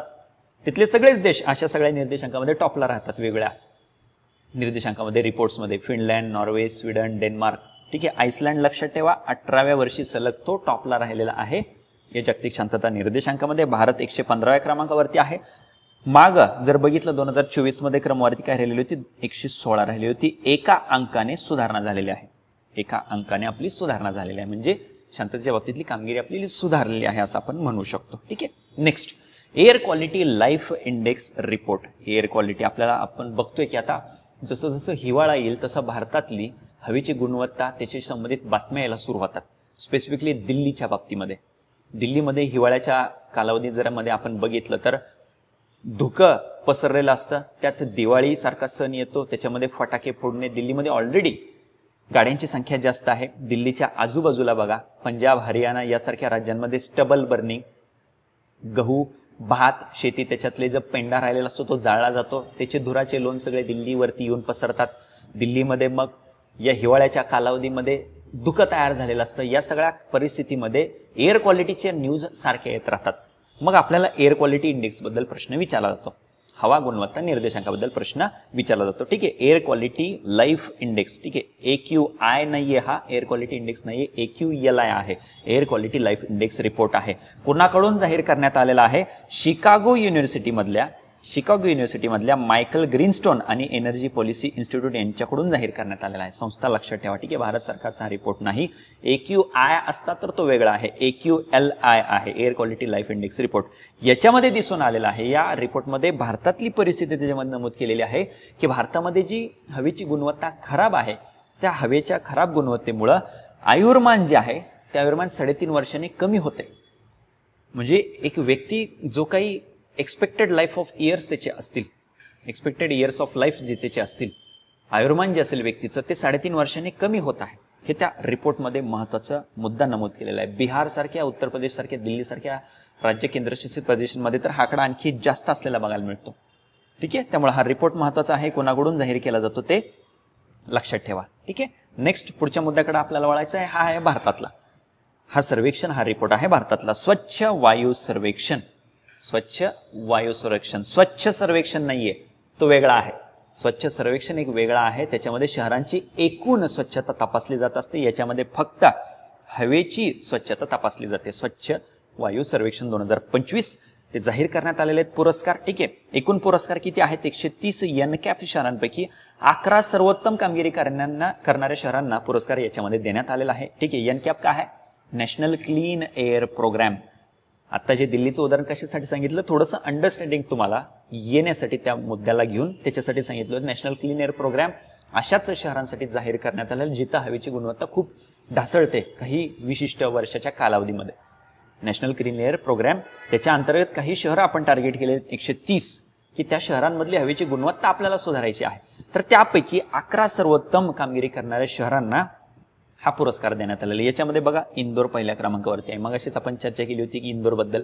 इंदोर अशा सगळ्या गोष्टींच्या बाबतीमध्ये गेल्या काही वर्षांमध्ये टॉपला दिसत आहे आपल्याला बऱ्याच रिपोर्ट्समध्ये. तर पहिली श्रेणी जी आहे ज्याच्यामध्ये 10 लाखांपेक्षाची जास्त लोकसंख्या असलेली शहरं आहेत त्याच्यामध्ये इंदोर राहिलेला आहे टॉपला. दुसरी श्रेणी 3 ते 10 लाख लोकसंख्या असलेलं शहर, त्याच्यामध्ये अमरावती पहिल्या क्रमांकावरती राहिलेलं आहे. तिसरी श्रेणी 3 लाखपेक्षा लोकसंख्या कमी असलेल्या शहरांमध्ये देवास हे पहिल्या क्रमांकावरती राहिलेलं आहे. हे पहिल्या क्रमांकावरचे सगळे शहरं लक्षात ठेवायचे आहे. ठीक आहे, ते आपल्यासाठी महत्वाचे असतात. नेक्स्ट, SRS रिपोर्ट एक महत्वाचा जाहीर झालेला आहे. 2023 मधली आकडेवारी आहे, 2025 मध्ये तो जाहीर झालेला आहे. ठीक आहे, आकडेवारी कधीची आहे? 2023 या वर्षाची आहे, परंतु जाहीर कधी झालेला आहे तो 2025 मध्ये, सप्टेंबर 2025 मध्ये जाहीर झालेला आहे. 2023 या वर्षातली आकडेवारी त्याच्यामध्ये नमूद केलेली आहे. गव्हर्नमेंटचा रिपोर्ट आहे. गव्हर्नमेंटचा रिपोर्ट आहे. कुणाकडून जाहीर करण्यात आलेला आहे? रजिस्ट्रार जनरल कार्यालयाकडून, ऑफिस ऑफ रजिस्ट्रार जनरल यांच्या बाजूने तो जाहीर करण्यात आलेला आहे. याच्यामध्ये खूप महत्वाची आकडेवारी नमूद करण्यात आलेली आहे. एकूण प्रजनन दर, टोटल फर्टिलिटी रेट जो आहे तो आपला 2023 मध्ये 1.9 वरती आलेला आहे, कमी झालेला आहे. सगळ्यात जास्त कुठं आहे हा TFR एकूण प्रजनन दर, तो आहे बिहारमध्ये. सगळ्यात कमी कुठं आहे? दिल्लीमध्ये 1.2. आता हा TFR काय असतो? UPSC प्रिलिम्सला प्रश्न विचारलाय बघा मागच्या वर्षी. UPSC प्रिलिम्सला प्रश्न विचारलाय TFR म्हणजे नेमकं काय असतं, एवढा प्लेन सिंपल प्रश्न विचारलाय. एकूण प्रजनन दर म्हणजे काय की एक महिला तिच्या रिप्रोडक्टिव्ह एज मध्ये तिच्या प्रजननाच्या एका विशिष्ट वयमर्यादेमध्ये किती अपत्यांना जन्म देऊ शकते त्याचं जे प्रमाण असतं त्याला म्हणलं जातं TFR, टोटल फर्टिलिटी रेट. ठीक आहे, त्याला म्हणलं जातं टोटल फर्टिलिटी रेट. तर त्याचं सगळ्यात जास्त कुठं प्रमाण आहे? बिहारमध्ये आहे. सगळ्यात कमी कुठं आहे? दिल्ली केंद्रशासित प्रदेशामध्ये 1.2. ठीक आहे, जन्मदर, क्रूड बर्थ रेट असं त्याला म्हणलेलं आहे. तर तो कुठं आहे? तो किती राहिलेला आहे? 2022 मध्ये 19.1 होता, तो 2023 मध्ये कमी झालेला आहे, 18.4 मध्ये 4 वरती आलेला आहे. CBR म्हणजे काय असतं? क्रूड बर्थ रेट म्हणजे नेमकं काय? 1000 लोकसंख्येच्या मागं, 1000 जी लोकसंख्या आहे का विशिष्ट भागातली, त्यांच्या मागं वर्षभरात होणारी जिवंत जन्मांची संख्या, लाईव्ह बर्थ्स किती आहेत 1000 पॉप्युलेशनच्या पश्चात ते मोजलं जात असतं. CBR त्याला असं म्हणतात, क्रूड बर्थ रेट. ठीक आहे, त्याच्यानंतर सेक्स रेशो ॲट बर्थ, जन्माच्या वेळीचं लिंग गुणोत्तर, ते किती आहे? 21 ते 23 मध्ये भारतात प्रति 1000 मुलांमागे 917 मुलींचा जन्मदर होता. 917 मुलींचा तो जन्मदर होता. सगळ्यात जास्त कुठं राहिलेला आहे? छत्तीसगडमध्ये 974. सगळ्यात कमी राहिलेला आहे उत्तराखंडमध्ये 868. जन्माच्या वेळचं लिंग गुणोत्तर आहे. ठीक आहे, एकूण लिंग गुणोत्तर ते वेगळं असतं, हे जन्माच्या वेळचं लिंग गुणोत्तर वेगळं आहे. ठीक आहे, म्हणजे जे काही जन्म झालेले आहेत त्यामध्ये मुलं किती आहेत आणि मुली किती आहेत त्याचं ते प्रमाण आहे. ठीक आहे, त्याच्यानंतर कारण बऱ्याच मिसहॅप होऊ शकतात, पुढे मृत्यू होऊ शकतात, कॉम्प्लिकेशन्स होईल, तर तो सेक्स रेशोचा वेगळा मुद्दा असतो. हा जन्माच्या वेळीचा सेक्स रेशोचा मुद्दा वेगळा आहे. ठीक आहे, मृत्यू दर, मॉर्टॅलिटी रेट देखील क्रूड डेथ रेशो असं त्याला म्हणलं जातं. डेथ रेट किती राहिलेला आहे? 2023 मध्ये मृत्यू दर जो आहे तो 6.4% आहे. आणि 2023 मध्ये बाल मृत्यू दर, इन्फंट मॉर्टॅलिटी रेट ज्याला म्हणलं जातं, तर तो आहे 25. ठीक आहे, SRS survey, SRS report registrar general of इंडियाच्या बाजूने तो पब्लिश करण्यात आलेला आहे, त्यामुळे तो आपल्यासाठी महत्वाचा आहे. ठीक आहे, त्याच्यानंतर पुढचा इंडेक्स, ग्लोबल इनोव्हेशन इंडेक्स, जागतिक नवोन्मेष निर्देशांक 2025 कोणत्या संघटनेच्या बाजूने जाहीर केला जातो? World intellectual property organisation, WIPO असा त्याचा शॉर्ट फॉर्म आहे. त्यांच्या बाजूने हा ग्लोबल इनोव्हेशन इंडेक्स जाहीर केला जातो. 2025 मध्ये भारत 139 देशांमध्ये 38व्या स्थानावरती पोहोचलेला आहे.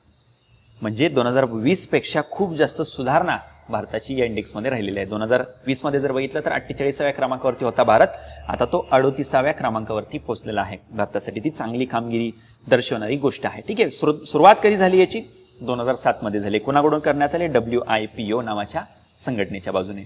अव्वल क्रमांकावरती कोण राहिलेले? याच्यामध्ये स्वित्झर्लंड. मग अशी सांगितलं होतं स्कॅन्डिनेव्हियन देश, Iceland, Finland, Switzerland, Denmark, Norway यासारखे देश या अशा वेगवेगळ्या निर्देशांकामध्ये टॉपला राहतात, कायम तेच टॉपला असतात. ठीक आहे, तर ते लक्षात ठेवायचं, त्याच्यामध्ये कन्फ्युजन करायचं नाही.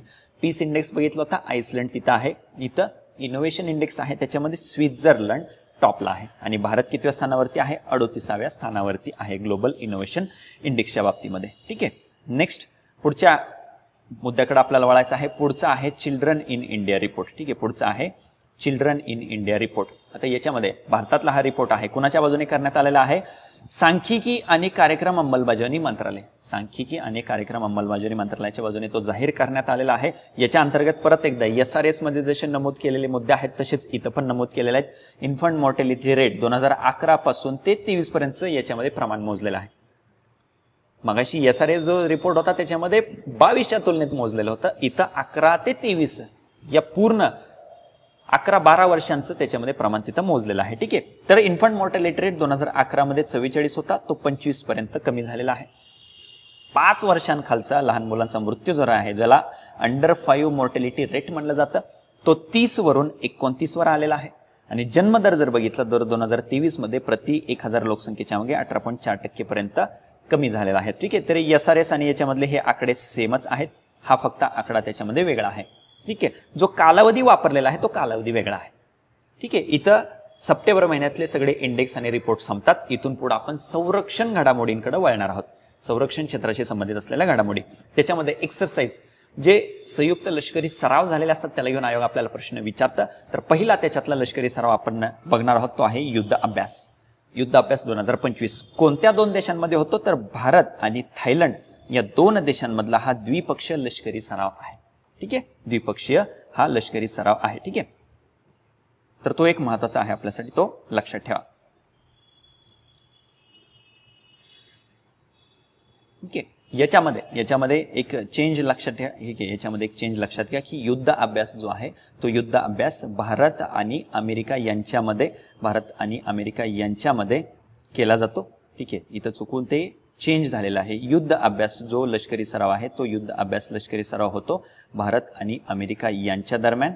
आणि जो मैत्री सराव आहे, ठीक आहे, जो मैत्री सराव आहे तो होतो फ्रेंडशिप एक्सरसाइज त्याला म्हणलं जातं, तो होतो भारत आणि थायलंड यांच्यामध्ये.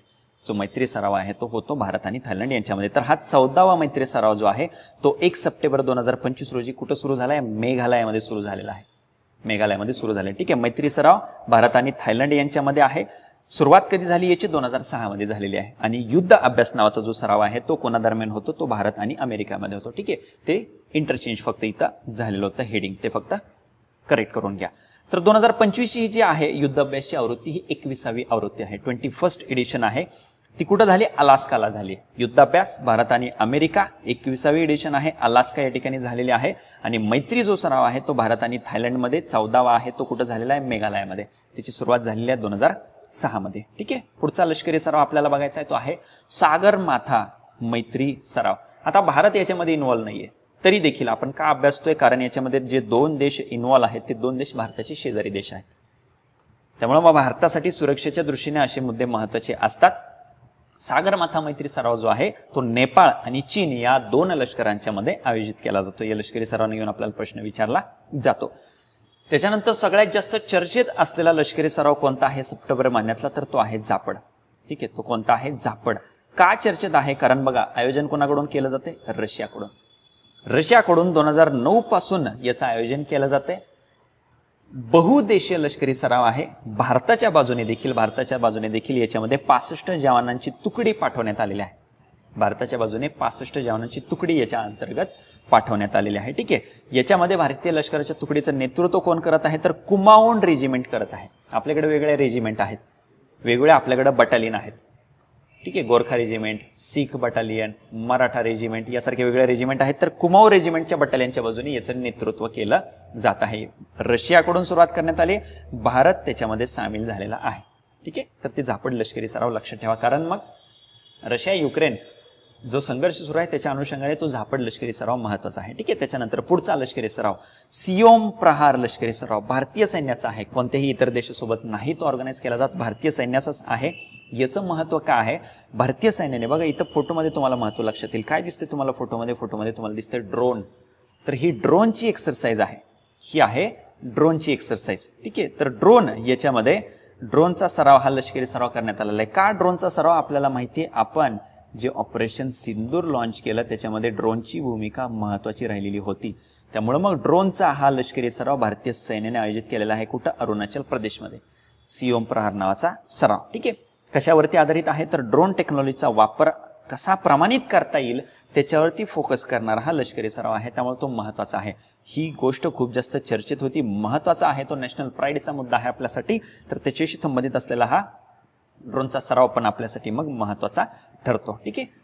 लष्करी संरक्षण क्षेत्राशी संबंधित आणखी एक महत्वाची न्यूज आहे आपल्यासाठी, ती आहे INS अरवली सुरू करण्यात आलेला आहे. INS अरवली का आहे INS अरवली, तर ते नवीन एक नौदल तळ आहे, एक नेव्हीचा बेस आहे, नौदलाचं एक तळ आहे. कुठं, गुरुग्राम हरियाणा या ठिकाणी ते सुरू करण्यात आलेलं आहे. गुरुग्राम हरियाणा या ठिकाणी ते सुरू करण्यात आलं आहे INS अरवली. INS अरवली तर आपल्याला माहिती आहे, INS अरवली काय आहे ते आपल्याला माहितीच आहे. ठीक आहे. INS अरवली, अरवली नाव कशावरून आलेलं आहे, अरवली नाव पर्वतरांगेवरून आलेलं आहे. पर्वतरांग तर आपल्याला माहितीच आहे, त्याच्यावरून ते नाव ठेवण्यात आलेलं आहे. कारण ही अरवली जी पर्वतरांग आहे ती उत्तरेला बऱ्याच या राज्यांपर्यंत पसरलेली आहे. त्यामुळे मग त्याच्यावरून ते नाव ठेवण्यात आलेलं आहे. गुरुग्राम हरियाणा या ठिकाणी जो नेव्हीचा बेस, नवीन जे नौदल तळ सुरू करण्यात आलेलं आहे त्याला अरवलीचं नाव देण्यात आलं आहे. ब्रीदवाक्य मोठो त्यांनी काय ठेवलेलं आहे, सहकार्यातून सागरी सुरक्षा.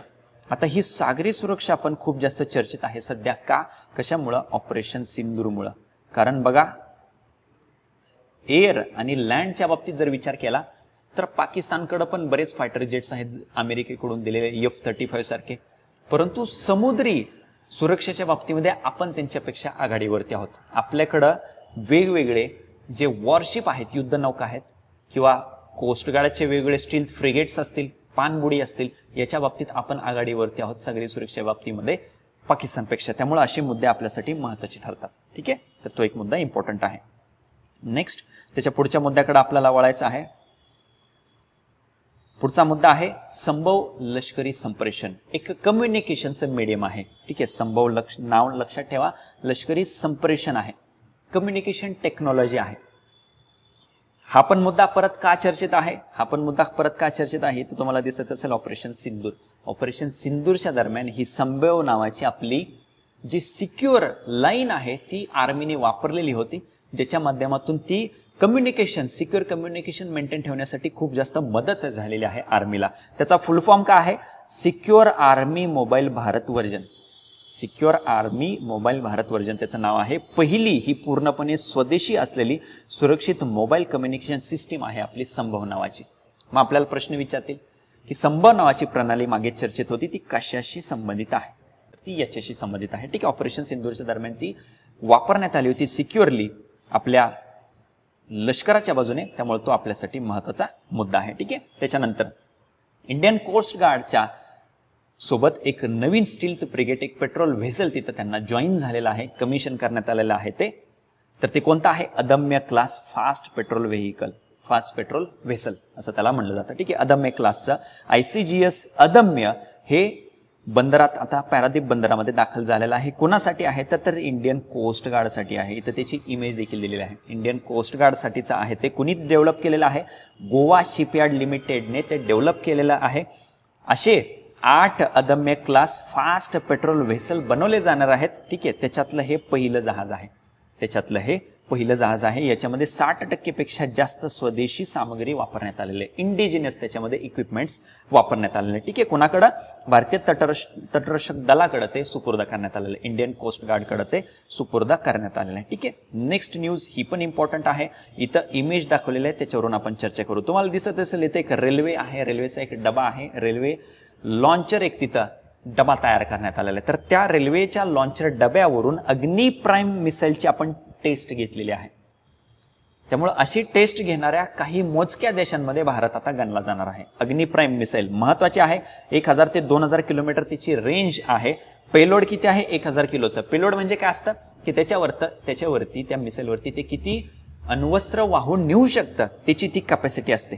ती 1000 किलो आहे आणि 2000 किलोमीटरची त्याची रेंज आहे. मारक क्षमता किती आहे त्याची 2000 किलोमीटर पर्यंतची आहे. जमिनीवर मारा करणारं हे एक बॅलिस्टिक मिसाईल आहे आपलं अग्नी प्राईम. त्याची रेल लॉन्चरवरून चाचणी घेण्यात आलेली आहे. रेल्वेचा एक डबा तसा तयार करण्यात आलेला आहे लॉन्च साईट म्हणून, त्याच्यावरून ते लॉन्चिंगची त्याचं टेस्टिंग करण्यात आलेलं आहे. ठीक आहे, हे 2 स्तरीय अशा पद्धतीचा बॅलिस्टिक क्षेपणास्त्र आहे. ठीक आहे, बाकी वेगवेगळ्या लोकेशनवरून तर त्याची चाचणी घेण्यातच आलेली आहे. आता रेल लॉन्चिंग पॅडवरून देखील त्याचं टेस्टिंग करण्यात आलेलं आहे. ठीक आहे, नेक्स्ट एक इंडियन एअरफोर्सचा फायटर जेट रिटायर झालेला आहे ज्याचं नाव आहे मिग 21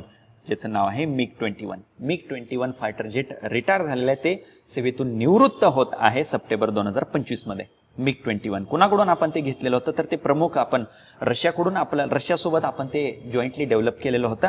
1963 मध्ये ते दाखल झालेलं होतं भारतीय हवाई दलामध्ये, इंडियन एअरफोर्समध्ये. मग आपल्याला माहिती आहे 63च्या दरम्यान जे काही युद्ध झाले होते, त्याच्यानंतर 65चं युद्ध असेल, 71चं युद्ध असेल, 99चं कारगिलचं युद्ध असेल, त्याच्यामध्ये महत्वाची भूमिका या फायटर जेटने बजावलेली होती. इंडियन एअरफोर्सचा एक मेजर इंटरसेप्टर म्हणून त्यांनी काम केलेलं होतं. ते आता निवृत्त होणार आहे. ठीक आहे, रशियाकडून आपल्याला त्याच्यामध्ये मदत त्यांची मिळालेली होती. ठीक आहे, नेक्स्ट सायन्स टेक्नॉलॉजीशी संबंधित काही गोष्टी आपण डिस्कस करणार आहोत. आता सायन्स टेक्नॉलॉजीमध्ये काही नवीन उपकरणं, काही सॅटेलाइट जर लॉन्च गेल्या असतील तर ते आपण डिस्कस करणार आहोत. ठीक आहे, प्रत्युष रेडिओमीटर ते चर्चेत आहे सध्या. कुणाकडून ते डेव्हलप करण्यात आलेलं आहे तर रमन संशोधन संस्था, रमन रिसर्च इन्स्टिट्यूट द्वारे इस्रोच्या सहकार्याने हे एक रेडिओमीटर आपण डेव्हलप केलेलं आहे. हे काय करणार आहे तर कॉस्मिक डॉनचा शोध घेण्यासाठी ते डिझाईन करण्यात आलेलं आहे. कॉस्मिक डॉन म्हणजे हे एक्झॅक्टली युनिव्हर्स कसं तयार झालेलं आहे, हे विश्व कसं तयार झालेलं आहे त्याच्याशी संबंधित शोध घेणारी ती संकल्पना आहे. कॉस्मिक डॉनचा शोध घेण्यासाठी डिझाईन करण्यात आलेलं आहे हे प्रत्युष रेडिओमीटर. आपल्याला प्रश्न कसा विचारतील वन लाईनर, प्रत्युष रेडिओमीटर जे चर्चेत होतं मागं ते कोणत्या संस्थेने विकसित केलेलं आहे. प्रत्युष रेडिओमीटर मागे जे चर्चेत होतं तर ते कशाशी संबंधित आहे, कॉस्मिक डॉनचा शोध घेण्याशी संबंधित ते असलेलं आपल्याला बघायला मिळतं. ठीक आहे, त्याच्यानंतर एक उपग्रह चर्चेत आहे इस्रायलचा. इस्रायल गाझा यांचा संघर्ष जो सुरू आहे त्याच्यावरून आपल्याला प्रश्न विचारतील, मॅपिंगमध्ये विचारतील, इस्रायल गाझा पट्टीला घेऊन कोणकोणत्या देशांची सीमा लागून आहेत, भूमध्य समुद्राची सीमा कोणकोणत्या देशांना लागून आहेत तसा प्रश्न विचारतील. सिनाई पेनिन्सुला असेल, गोलन हाईट्स असेल, त्या मॅपिंगमध्ये ते मुद्दे व्यवस्थित करायचे आहेत. इथं इस्रायलच्या बाजूने ओफेक 19 नावाचा एक लष्करी उपग्रह तिथं लॉन्च करण्यात आलेला आहे. इतर देशांच्या अशा महत्वाच्या उपग्रहांना घेऊन पण आपल्याला प्रश्न विचारला जातो, सॅटेलाइट्स घेऊन प्रश्न विचारला जातो. ठीक आहे, डायरेक्टली प्रश्न विचारतील की मागा सप्टेंबर 2025 मध्ये ओफेक 19 लष्करी उपग्रह कोणत्या देशाने प्रक्षेपित केला तर इस्रायलने केलाय. का हा मुद्दा आपण डिस्कस करतोय कारण हा एक प्रगत, एक ऍडव्हान्स्ड गुप्तचर उपग्रह आहे, स्पाय सॅटेलाइट आहे, त्यामुळे त्याच्याबद्दल आपण चर्चा करतोय. ऍडव्हान्स्ड आहे, इस्रायलकडे टेक्नॉलॉजीज खूप जास्त आहेत. तशाच पद्धतीने त्यांनी गुप्तचर उपग्रह तिथं लॉन्च करण्यात आलेला आहे. याच्यामध्ये सिंथेटिक अपर्चर रडार टेक्नॉलॉजीचा वापर करण्यात आलेला आहे. त्यामुळे ते एक महत्वाचा मुद्दा आपल्यासाठी बनून जातो. का महत्वाचा आहे, दिवस रात्र आणि सगळ्या हवामानामध्ये त्याच्या माध्यमातून लक्ष ठेवलं जाऊ शकतं. दिवस रात्र ते चालू असणार आहे आणि कसंही हवामान असू द्या लक्ष ठेवलं जाऊ शकतं. स्पाय सॅटेलाइट आहे, गुप्तचर ते उपग्रह असलेला बघायला मिळतो, त्यामुळे तो महत्वाचा आहे. ठीक आहे, सायन्स टेक्नॉलॉजीच्या बाबतीमध्ये आता हे झाल्या आंतरराष्ट्रीय पातळीवरच्या घडामोडी. राष्ट्रीय पातळीवरती भारताच्या बाजूने एक आणखी नवीन अणुऊर्जा प्रकल्प सुरू करण्यात आलेला आहे. प्राईम मिनिस्टर नरेंद्र मोदी यांनी राजस्थानमधल्या माही बांसवाडा या ठिकाणी एक नवीन न्यूक्लिअर प्लांट आपला सुरू केलेला आहे. ठीक आहे, महत्वाचा आहे हा न्यूक्लिअर प्लांट. क्लीन एनर्जीकडे जे आपण ट्रान्झिशन करतोय त्याच्यामध्ये या न्यूक्लिअर पॉवर प्लांटची, या आण्विक ऊर्जा प्रकल्पांची महत्वाची भूमिका असणार आहे. ठीक आहे, तर हा कुठं आहे, राजस्थान राज्यामध्ये आहे. आपल्याला प्रश्न विचारतील, नुकताच सुरू करण्यात आला होता, नुकताच उद्घाटन करण्यात आलेला माही बांसवाडा अणुऊर्जा प्रकल्प कोणत्या राज्यात आहे तर तो राजस्थान राज्यामध्ये आहे. आपल्याकडे मग अगोदर कोणकोणत्या राज्यांमध्ये असे आण्विक प्रकल्प कार्यान्वित आहेत तर नरोरा पॉवर स्टेशन आहे उत्तर प्रदेशमध्ये, राजस्थानमध्ये याच्या अगोदर रावत भट्टा नावाचा power station, nuclear power plant काम करतो. काक्रापार एक आहे गुजरातमध्ये, तारापूर आहे महाराष्ट्रामध्ये, ते आपल्याला माहितीच आहे. कैगा कर्नाटकामध्ये, कुडलकुलम आहे तमिळनाडूमध्ये, मद्रास ॲटॉमिक पॉवर स्टेशन आहे तमिळनाडूमध्येच आहे. ठीक आहे, यासारखे हे न्यूक्लिअर पॉवर प्लांट्स जे आहेत भारतातले ते देखील लक्षात ठेवा. मागे एकदा जोड्या लावामध्ये प्रश्न विचारलेला आहे. हे जे आधीचे न्यूक्लिअर पॉवर प्लांट्स आहेत आपले, त्याला येऊन जोडायला मध्ये मागं प्रश्न विचारलेला आहे. ठीक आहे, त्यामुळे तो मुद्दा लक्षात ठेवा. ठीक आहे, त्याच्यानंतर ऑपरेशन सिंदूरच्याच अनुषंगाने अनेक मुद्दा चर्चेत होता. तो आहे सुदर्शन चक्र हवाई संरक्षण प्रणालीचा. सुदर्शन चक्र हवाई संरक्षण प्रणाली. इस्रायलचा आत्ता आपण मुद्दा डिस्कस केला तर त्यांचा आयर्न डोम चर्चेत होता. बघा, आयर्न डोम म्हणजे काय, तर इस्रायलला एअर डिफेन्स सिस्टीम आहे. म्हणजे इस्रायलवरती कुणी जरी मिसाईल डागली तरी ते एअर डिफेन्स त्यांची जी सिस्टीम आहे ती त्यांना प्रोटेक्ट करेल. परंतु मग गाझाच्या बाजूने, हमासच्या बाजूने ज्या काही मिसाईल्स डागण्यात आल्या होत्या त्या आयर्न डोमला भेदून इस्रायलमध्ये गेलेल्या होत्या. त्यामुळे त्यांची आयर्न डोम सिस्टीम फेल झाली हे सरळ सरळ दिसलेलं होतं. भारताच्या बाबतीमध्ये सेम तशीच भारताला इथं इमेज त्यासाठीच टाकलेली आहे की पूर्ण भारतावरती एअर डिफेन्स सिस्टीम म्हणून ती काम करते. सुदर्शन चक्र सिस्टीम, ती सुदर्शन चक्र सिस्टीम पूर्ण भारतावरती एअर डिफेन्स सिस्टीम म्हणून काम करते. याचा अर्थ काय आहे, ही सिस्टीम नेमकी काय आहे, भारतावरती जर मिसाईल्स डागण्यात आल्या मग ती डायरेक्ट मिसाईल येऊ द्या जमिनीवरून किंवा फायटर जेटच्या माध्यमातून येऊ द्या, तरी ही सुदर्शन चक्र नावाची आपली एअर डिफेन्स सिस्टीम आपल्याला प्रोटेक्ट करेल. आणि ते झालेलं आहे. ते ऑपरेशन सिंदूर नंतर पाकिस्तानच्या बाजूने जे काही मिसाईल्स डागण्यात आल्या होत्या त्याच्या अंतर्गत या सुदर्शन चक्र एअर डिफेन्स सिस्टीमने आपलं प्रोटेक्शन केलेलं आहे. यावर्षी 15 ऑगस्टला 19वा जो आपला स्वातंत्र्य दिन झाला त्याच्यामध्ये प्राईम मिनिस्टर नरेंद्र मोदी यांनी मिशन सुदर्शन चक्र सुरू करण्याची घोषणा केलेली होती की या पद्धतीने एअर डिफेन्स सिस्टीम आपली डेव्हलप करायची आहे. कधीपर्यंत, 2035 पर्यंत ते मिशन पूर्ण करायचं आहे. ही जी मिसाईल सिस्टीम आहे ती टोटली आपली कंप्लीट झाली पाहिजे पूर्ण भारतावरती. ठीक आहे, याच्यासाठी एक प्रोजेक्ट देखील सुरू करण्यात आला होता, प्रोजेक्ट कुशा. लांब पल्ल्याच्या हवाई संरक्षण क्षेपणास्त्र प्रणाली विकसित करण्यासाठी, लॉंग रेंजच्या ज्या मिसाईल डागल्या जातील इतर देशांकडून त्याच्यापासून भारताचं संरक्षण करण्यासाठी म्हणून हा प्रोजेक्ट कुशा तिथं सुरू करण्यात आलेला आहे. ठीक आहे, हा प्रोजेक्ट कुशा तिथं सुरू करण्यात आला आहे. याचं उद्दिष्ट काय, 28-29 पर्यंत 2028-29 पर्यंत या पद्धतीने लॉंग रेंजच्या ज्या मिसाईल येतील भारतावरती त्याच्यापासून भारताला सुरक्षित ठेवायचं आहे. हे कुणी डेव्हलप केलेलं आहे, DRDOच्या बाजूने, DRDOच्या बाजूने त्याचं सक्सेसफुली टेस्टिंग करण्यात आलेलं आहे. ठीक आहे, तर तो महत्वाचा मुद्दा आहे सुदर्शन चक्र एअर डिफेन्स सिस्टीम. ठीक आहे, आता इथून पुढे इनिशिएटिव्ह बघणार आहोत, आपण उपक्रम बघणार आहोत वेगळ्या संस्थांच्या बाजूने सुरू करण्यात आले. याच्यामध्ये अपेडा नावाची जी आपल्याकडे संस्था आहे ऍग्रिकल्चरच्या बाबतीमध्ये, प्रोसेस्ड फूड असेल, एक्सपोर्ट डेव्हलपमेंट ऑथॉरिटी जी आपल्याकडे काम करते त्यांच्या बाजूने भारती नावाचा एक पोर्टल, एक इनिशिएटिव्ह सुरू करण्यात आलेला आहे. कशासाठी, 2030 पर्यंत 100 अशा कृषी, अन्न आणि कृषी तंत्रज्ञान क्षेत्रात काम करणाऱ्या स्टार्टअपना सक्षम बनवण्यासाठी.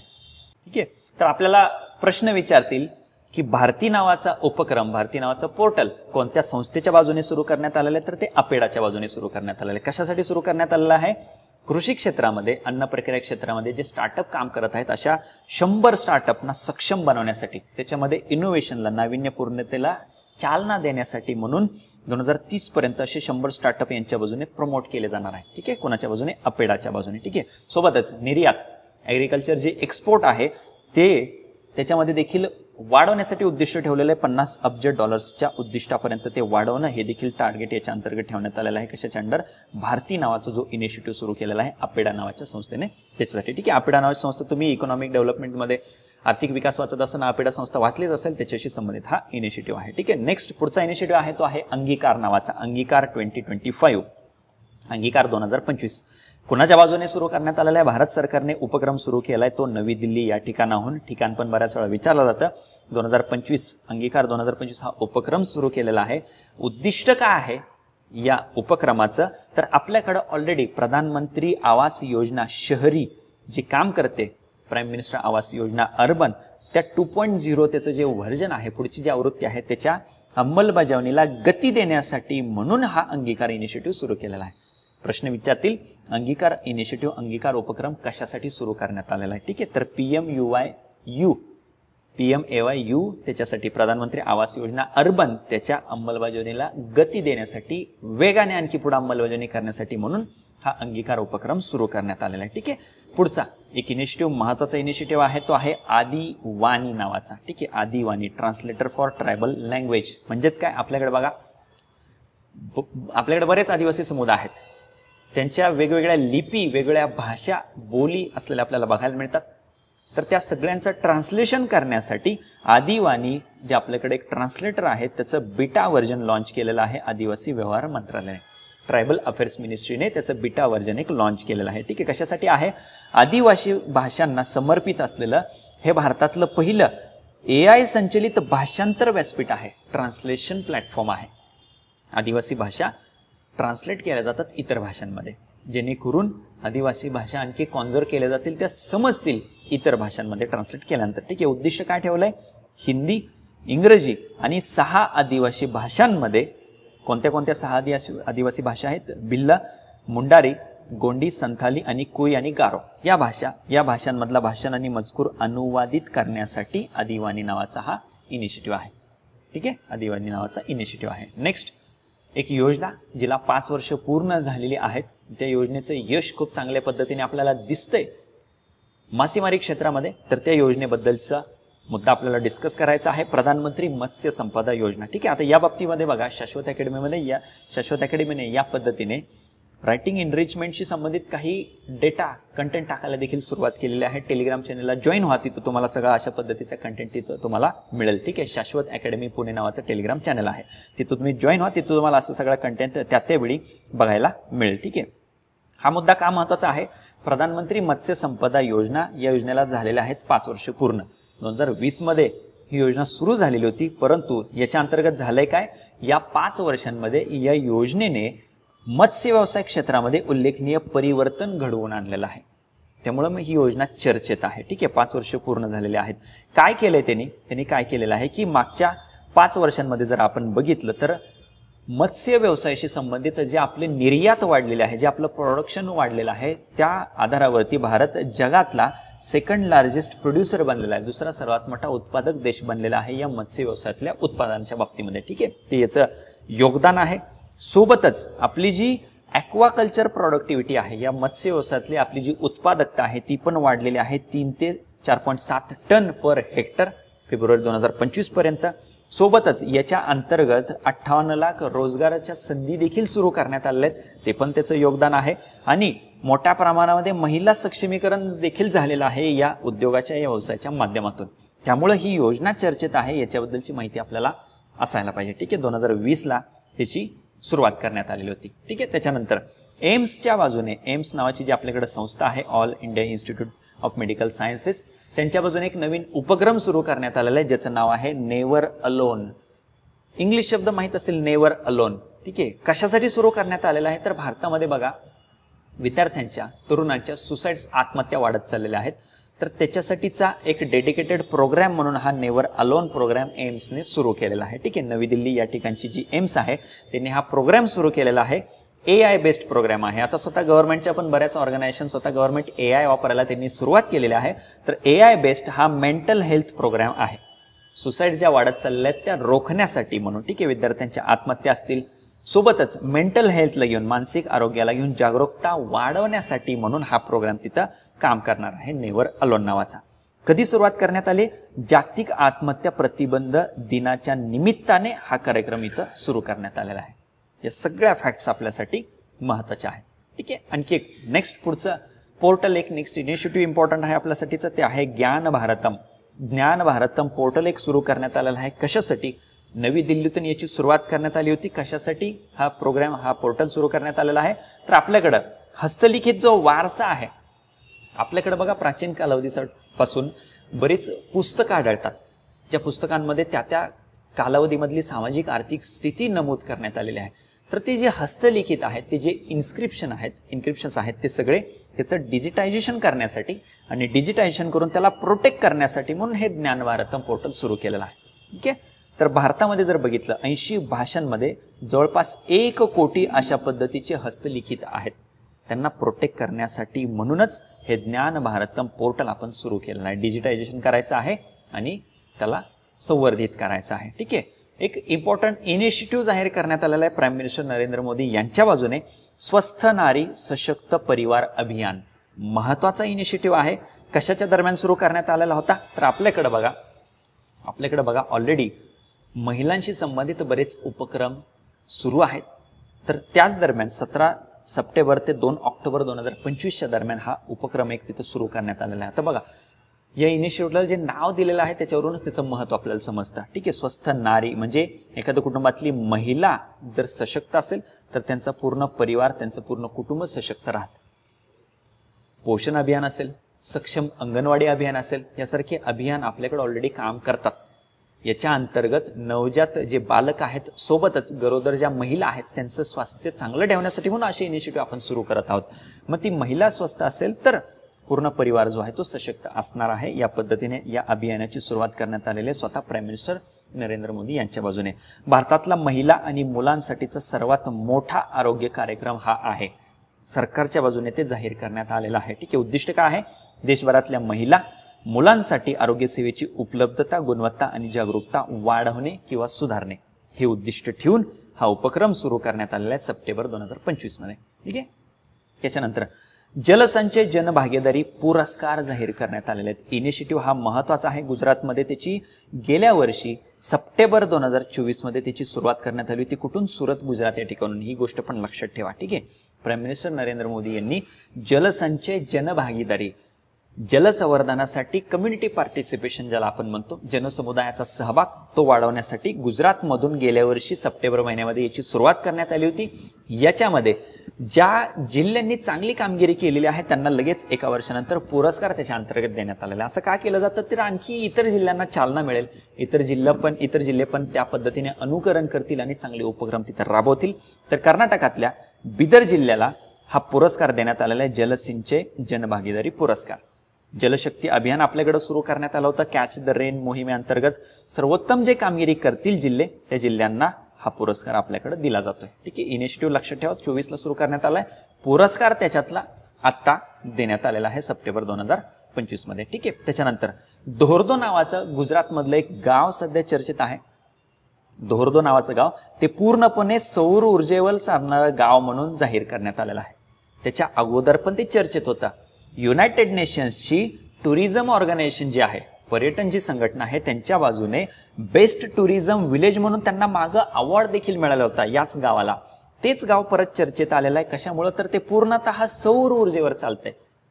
फक्त आणि फक्त सोलर एनर्जी तिथं वापरली जाते त्या दोहरदो गावामध्ये. कुठं आहे? गुजरातमधल्या कच्छ जिल्ह्यामध्ये आहे. पूर्णतः सौर ऊर्जेवर ते गाव सध्या चालत आहे. ठीक आहे. याच्या अगोदर बेस्ट टुरिझम विलेज म्हणून युनायटेड नेशन्सच्या जागतिक पर्यटन संघटनेने त्यांना तसं रेकग्निशन दिलेलं होतं, मान्यता दिलेली होती. गुजरातमध्ये इतरही 2 गावं आहेत, त्यातलं आता हे 3रं अशा पद्धतीने सौर गाव बनलेलं आहे. पूर्णतः सौर ऊर्जेवर चालणारं गाव गुजरातमधलं दोहरदो. ठीक आहे. त्याच्यानंतर एक नवीन इनिशिएटिव्ह मनरेगाच्या अंतर्गत सुरू करण्यात आलेला आहे. जलसुरक्षेवरील राष्ट्रीय उपक्रम, national initiative on water security असं त्याला म्हणलेलं आहे. कशाच्या अंतर्गत सुरू करण्यात आलेला आहे? मनरेगाच्या अंतर्गत. मनरेगा बघा, मनरेगा पण महत्वाची योजना आहे. मनरेगाला पण 20 वर्ष पूर्ण झालेली आहेत. मग मनरेगा सुरू कशासाठी केलेलं होतं? एकतर रोजगार देण्यासाठी ग्रामीण भागामध्ये. पहिला महत्वाचा मुद्दा 100 दिवसांचा हमीचा रोजगार दिला जातो, पहिलं ऑब्जेक्टिव्ह त्याच्यातलं. दुसरं ऑब्जेक्टिव्ह काय की याच्या अंतर्गत काय केलं जातं? जलसंवर्धनाचीच कामं केली जातात. ग्रामीण भागामध्ये मनरेगाच्या अंतर्गत काम कोणतं असतं? तलावामध्ये गाळ साचला असेल तर तो गाळ काढणे, नवीन तलाव खोदणे, कॅनल त्याला परत एकदा रिज्युनेट करणे, यासारखीच कामं असतात. जलसंधारणाची कामं असतात.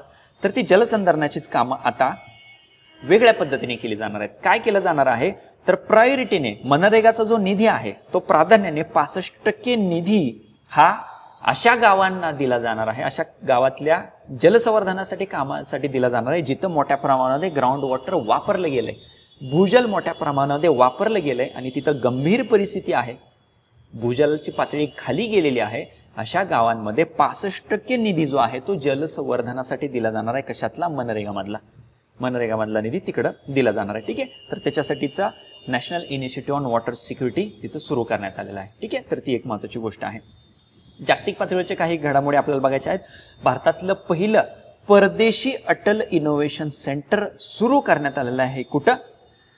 अबुधाबीमध्ये. ठीक आहे. अबुधाबीमध्ये. ठीक आहे. तर ते एक इम्पॉर्टंट आहे आपल्यासाठी, तो महत्त्वाचा मुद्दा लक्षात ठेवा.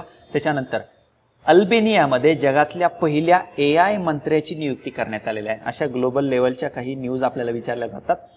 कंबाईन सारख्या एक्झाममध्ये 1 लाइनर प्रश्न विचारला जातो की कोणत्या देशाने जगातल्या पहिल्या AI मंत्र्याची नियुक्ती केलेली आहे? अल्बेनिया या देशाने केलेली आहे. ठीक आहे. नाव देखील लक्षात ठेवा, डायला असं नाव देण्यात आलेलं आहे. AI मिनिस्टर नियुक्ती केलेले आहेत अल्बेनिया नावाच्या देशाने. त्याच्यानंतर दुसऱ्या देशासोबतचा महत्त्वाचा जलविद्युत प्रकल्प जर असेल भारताचा सहकार्याने चालवला जाणारा तर त्याच्याबद्दल पण माहिती आपल्याला असणं गरजेचं आहे. तर असा वांगचू नावाचा जलविद्युत प्रकल्प सध्या चर्चेत आहे. भारत आणि भूतान, भारतातला अदानी ग्रुप आणि भूतान यांनी मिळून या जलविद्युत प्रकल्पाच्या विकासासाठी एक करार केलेला आहे.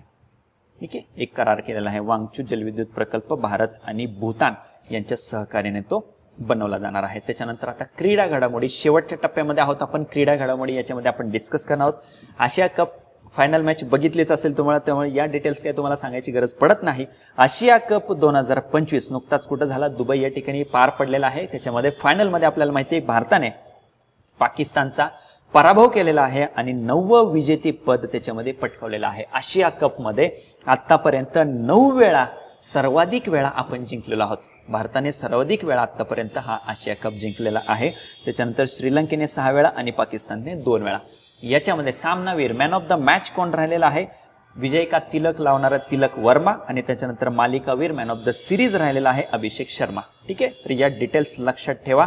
कॅप्टन कोण होता? सूर्यकुमार यादव, ते देखील गोष्ट लक्षात ठेवा. त्याच्यानंतर पुरुष हॉकी आशिया कप, हॉकीच्या बाबतीतला पण आशिया कप तो पण पार पडलेला आहे सप्टेंबर महिन्यामध्येच. कुठं? बिहार या ठिकाणी. बिहारमध्ये राजगीर या ठिकाणी जे नवीन स्टेडियम सुरू करण्यात आलं होतं तिथं या मॅचेस झालेल्या आहेत, या टुर्नामेंट झालेल्या आहेत. या ठिकाणी भारतीय संघाने दक्षिण कोरियाचा पराभव केलेला आहे.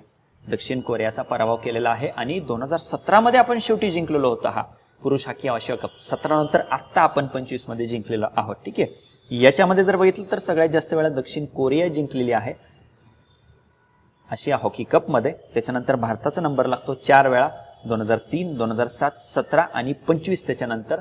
आणि मग पाकिस्तानचा नंबर लागतो 3 वेळा, त्यांनी ही टुर्नामेंट जिंकलेली आहे. ठीक आहे, आशिया मेन्स हॉकी. त्याच्यानंतर आशिया कप हॉकीचा विमेन्सचा, त्याच्या बाबतीत देखील तिथं महिलांचा संघ जिंकू शकला नाही फायनल मॅच. ठीक आहे, त्याच्यामध्ये आपल्याला रौप्य पदक मिळालेलं आहे. त्याच्यामध्ये आपल्याला रौप्य पदक मिळालेलं आहे. चीनच्या महिला हॉकी संघाने आपला पराभव केलेला आहे, त्यांनी तो आशिया कप जिंकलेला आहे. ठीक आहे, चीनचं हे 3रं आशिया कपचं विजेतेपद आहे. चीनने हे 3ऱ्यांदा विजेतेपद याच्यातलं जिंकलेलं आहे. ठीक आहे, त्याच्यानंतर टेनिसच्या बाबतीतली महत्वाची एक टुर्नामेंट झालेली आहे US ओपन, ज्याला ओळखलं जातं, फेमस आहे. तर त्याच्यामध्ये कोण विजेते राहिलेले आहेत तो देखील मुद्दा आपल्यासाठी महत्वाचा आहे. पुरुष एकेरीमध्ये कार्लोस अल्काराज स्पेनचे खेळाडू त्यांनी जिंकलेलं आहे. ठीक आहे, महिला एकेरीमध्ये आयरियाना साबालेंका बेलारुसचे आहेत, त्यांनी महिला एकेरीचं विजेतेपद जिंकलेलं आहे. ठीक आहे, ग्रँड स्लॅम म्हणजे नेमकं काय असतं ते समजून घ्या की एकाच कॅलेंडरच्या सीझनमध्ये, ठीक आहे, वर्षभरामध्ये ज्या 4 प्रमुख टेनिस स्पर्धा आहेत, 4 प्रमुख कोणत्या? Australian open, French open, Wimbledon आणि US ओपन, या 4ही जर जिंकल्या एकाच खेळूने तर ग्रँड स्लॅम जिंकले असं म्हणलं जातं. असं आतापर्यंत कोणाकडून पहिल्यांदा जिंकण्यात आलं होतं तर 1938 मध्ये पहिल्यांदा ग्रँड स्लॅम जिंकणारा डॉन बज हा पहिला खेळाडू त्याच्यामध्ये राहिलेला होता. ठीक आहे, पहिला खेळाडू त्याच्यामध्ये राहिलेला होता. त्याच्यानंतर वर्ल्ड ॲथलेटिक्स चॅम्पियनशिप, एक महत्वाची चॅम्पियनशिप झालेली होती आंतरराष्ट्रीय पातळीवरती. याच सप्टेंबर महिन्यामध्ये, सप्टेंबर 2025 मध्येच टोकियो या ठिकाणी झाली होती. कुठं? जपान, टोकियो या ठिकाणी ती झालेली होती. ही 20वी एडिशन आहे, 20वी आवृत्ती आहे. तर भारताने 20व्या या जागतिक ॲथलेटिक्स चॅम्पियनसाठी 19 सदस्यांचं एक पथक पाठवलेलं होतं. त्याच्यामध्ये फार काही भारताची चांगली कामगिरी राहिलेली नाही, त्यामुळे त्या डिटेल्स काही आपण याच्यामध्ये ऍड केलेल्या नाहीत. ठीक आहे, तर एवढ्या सगळ्या न्यूज इम्पॉर्टंट होत्या या पूर्ण सप्टेंबर महिन्यामधल्या. याच पद्धतीने आपलं हे जे सेशन आहे ते दर महिन्याच्या नंतर त्या 5 तारखेला पुढच्या महिन्यातल्या येईल, अपलोड होईल युट्यूबला. याची PDF देखील तुमच्यासोबत शेअर केली जाईल. शाश्वत अकॅडमी पुणे या टेलिग्राम चॅनलला जॉईन व्हायचं आहे. डिस्क्रिप्शनमध्ये टेलिग्रामची लिंक दिली जाईल, तिथं PDF इमिडिएटली सेशन झाल्यानंतर अपलोड केली जाईल. याच पद्धतीने प्रत्येक महिन्यातले आपण सगळ्या घडामोडी अशा महत्त्वाच्या डिस्कस करणार आहोत. ठीक आहे, थँक्यू सो मच.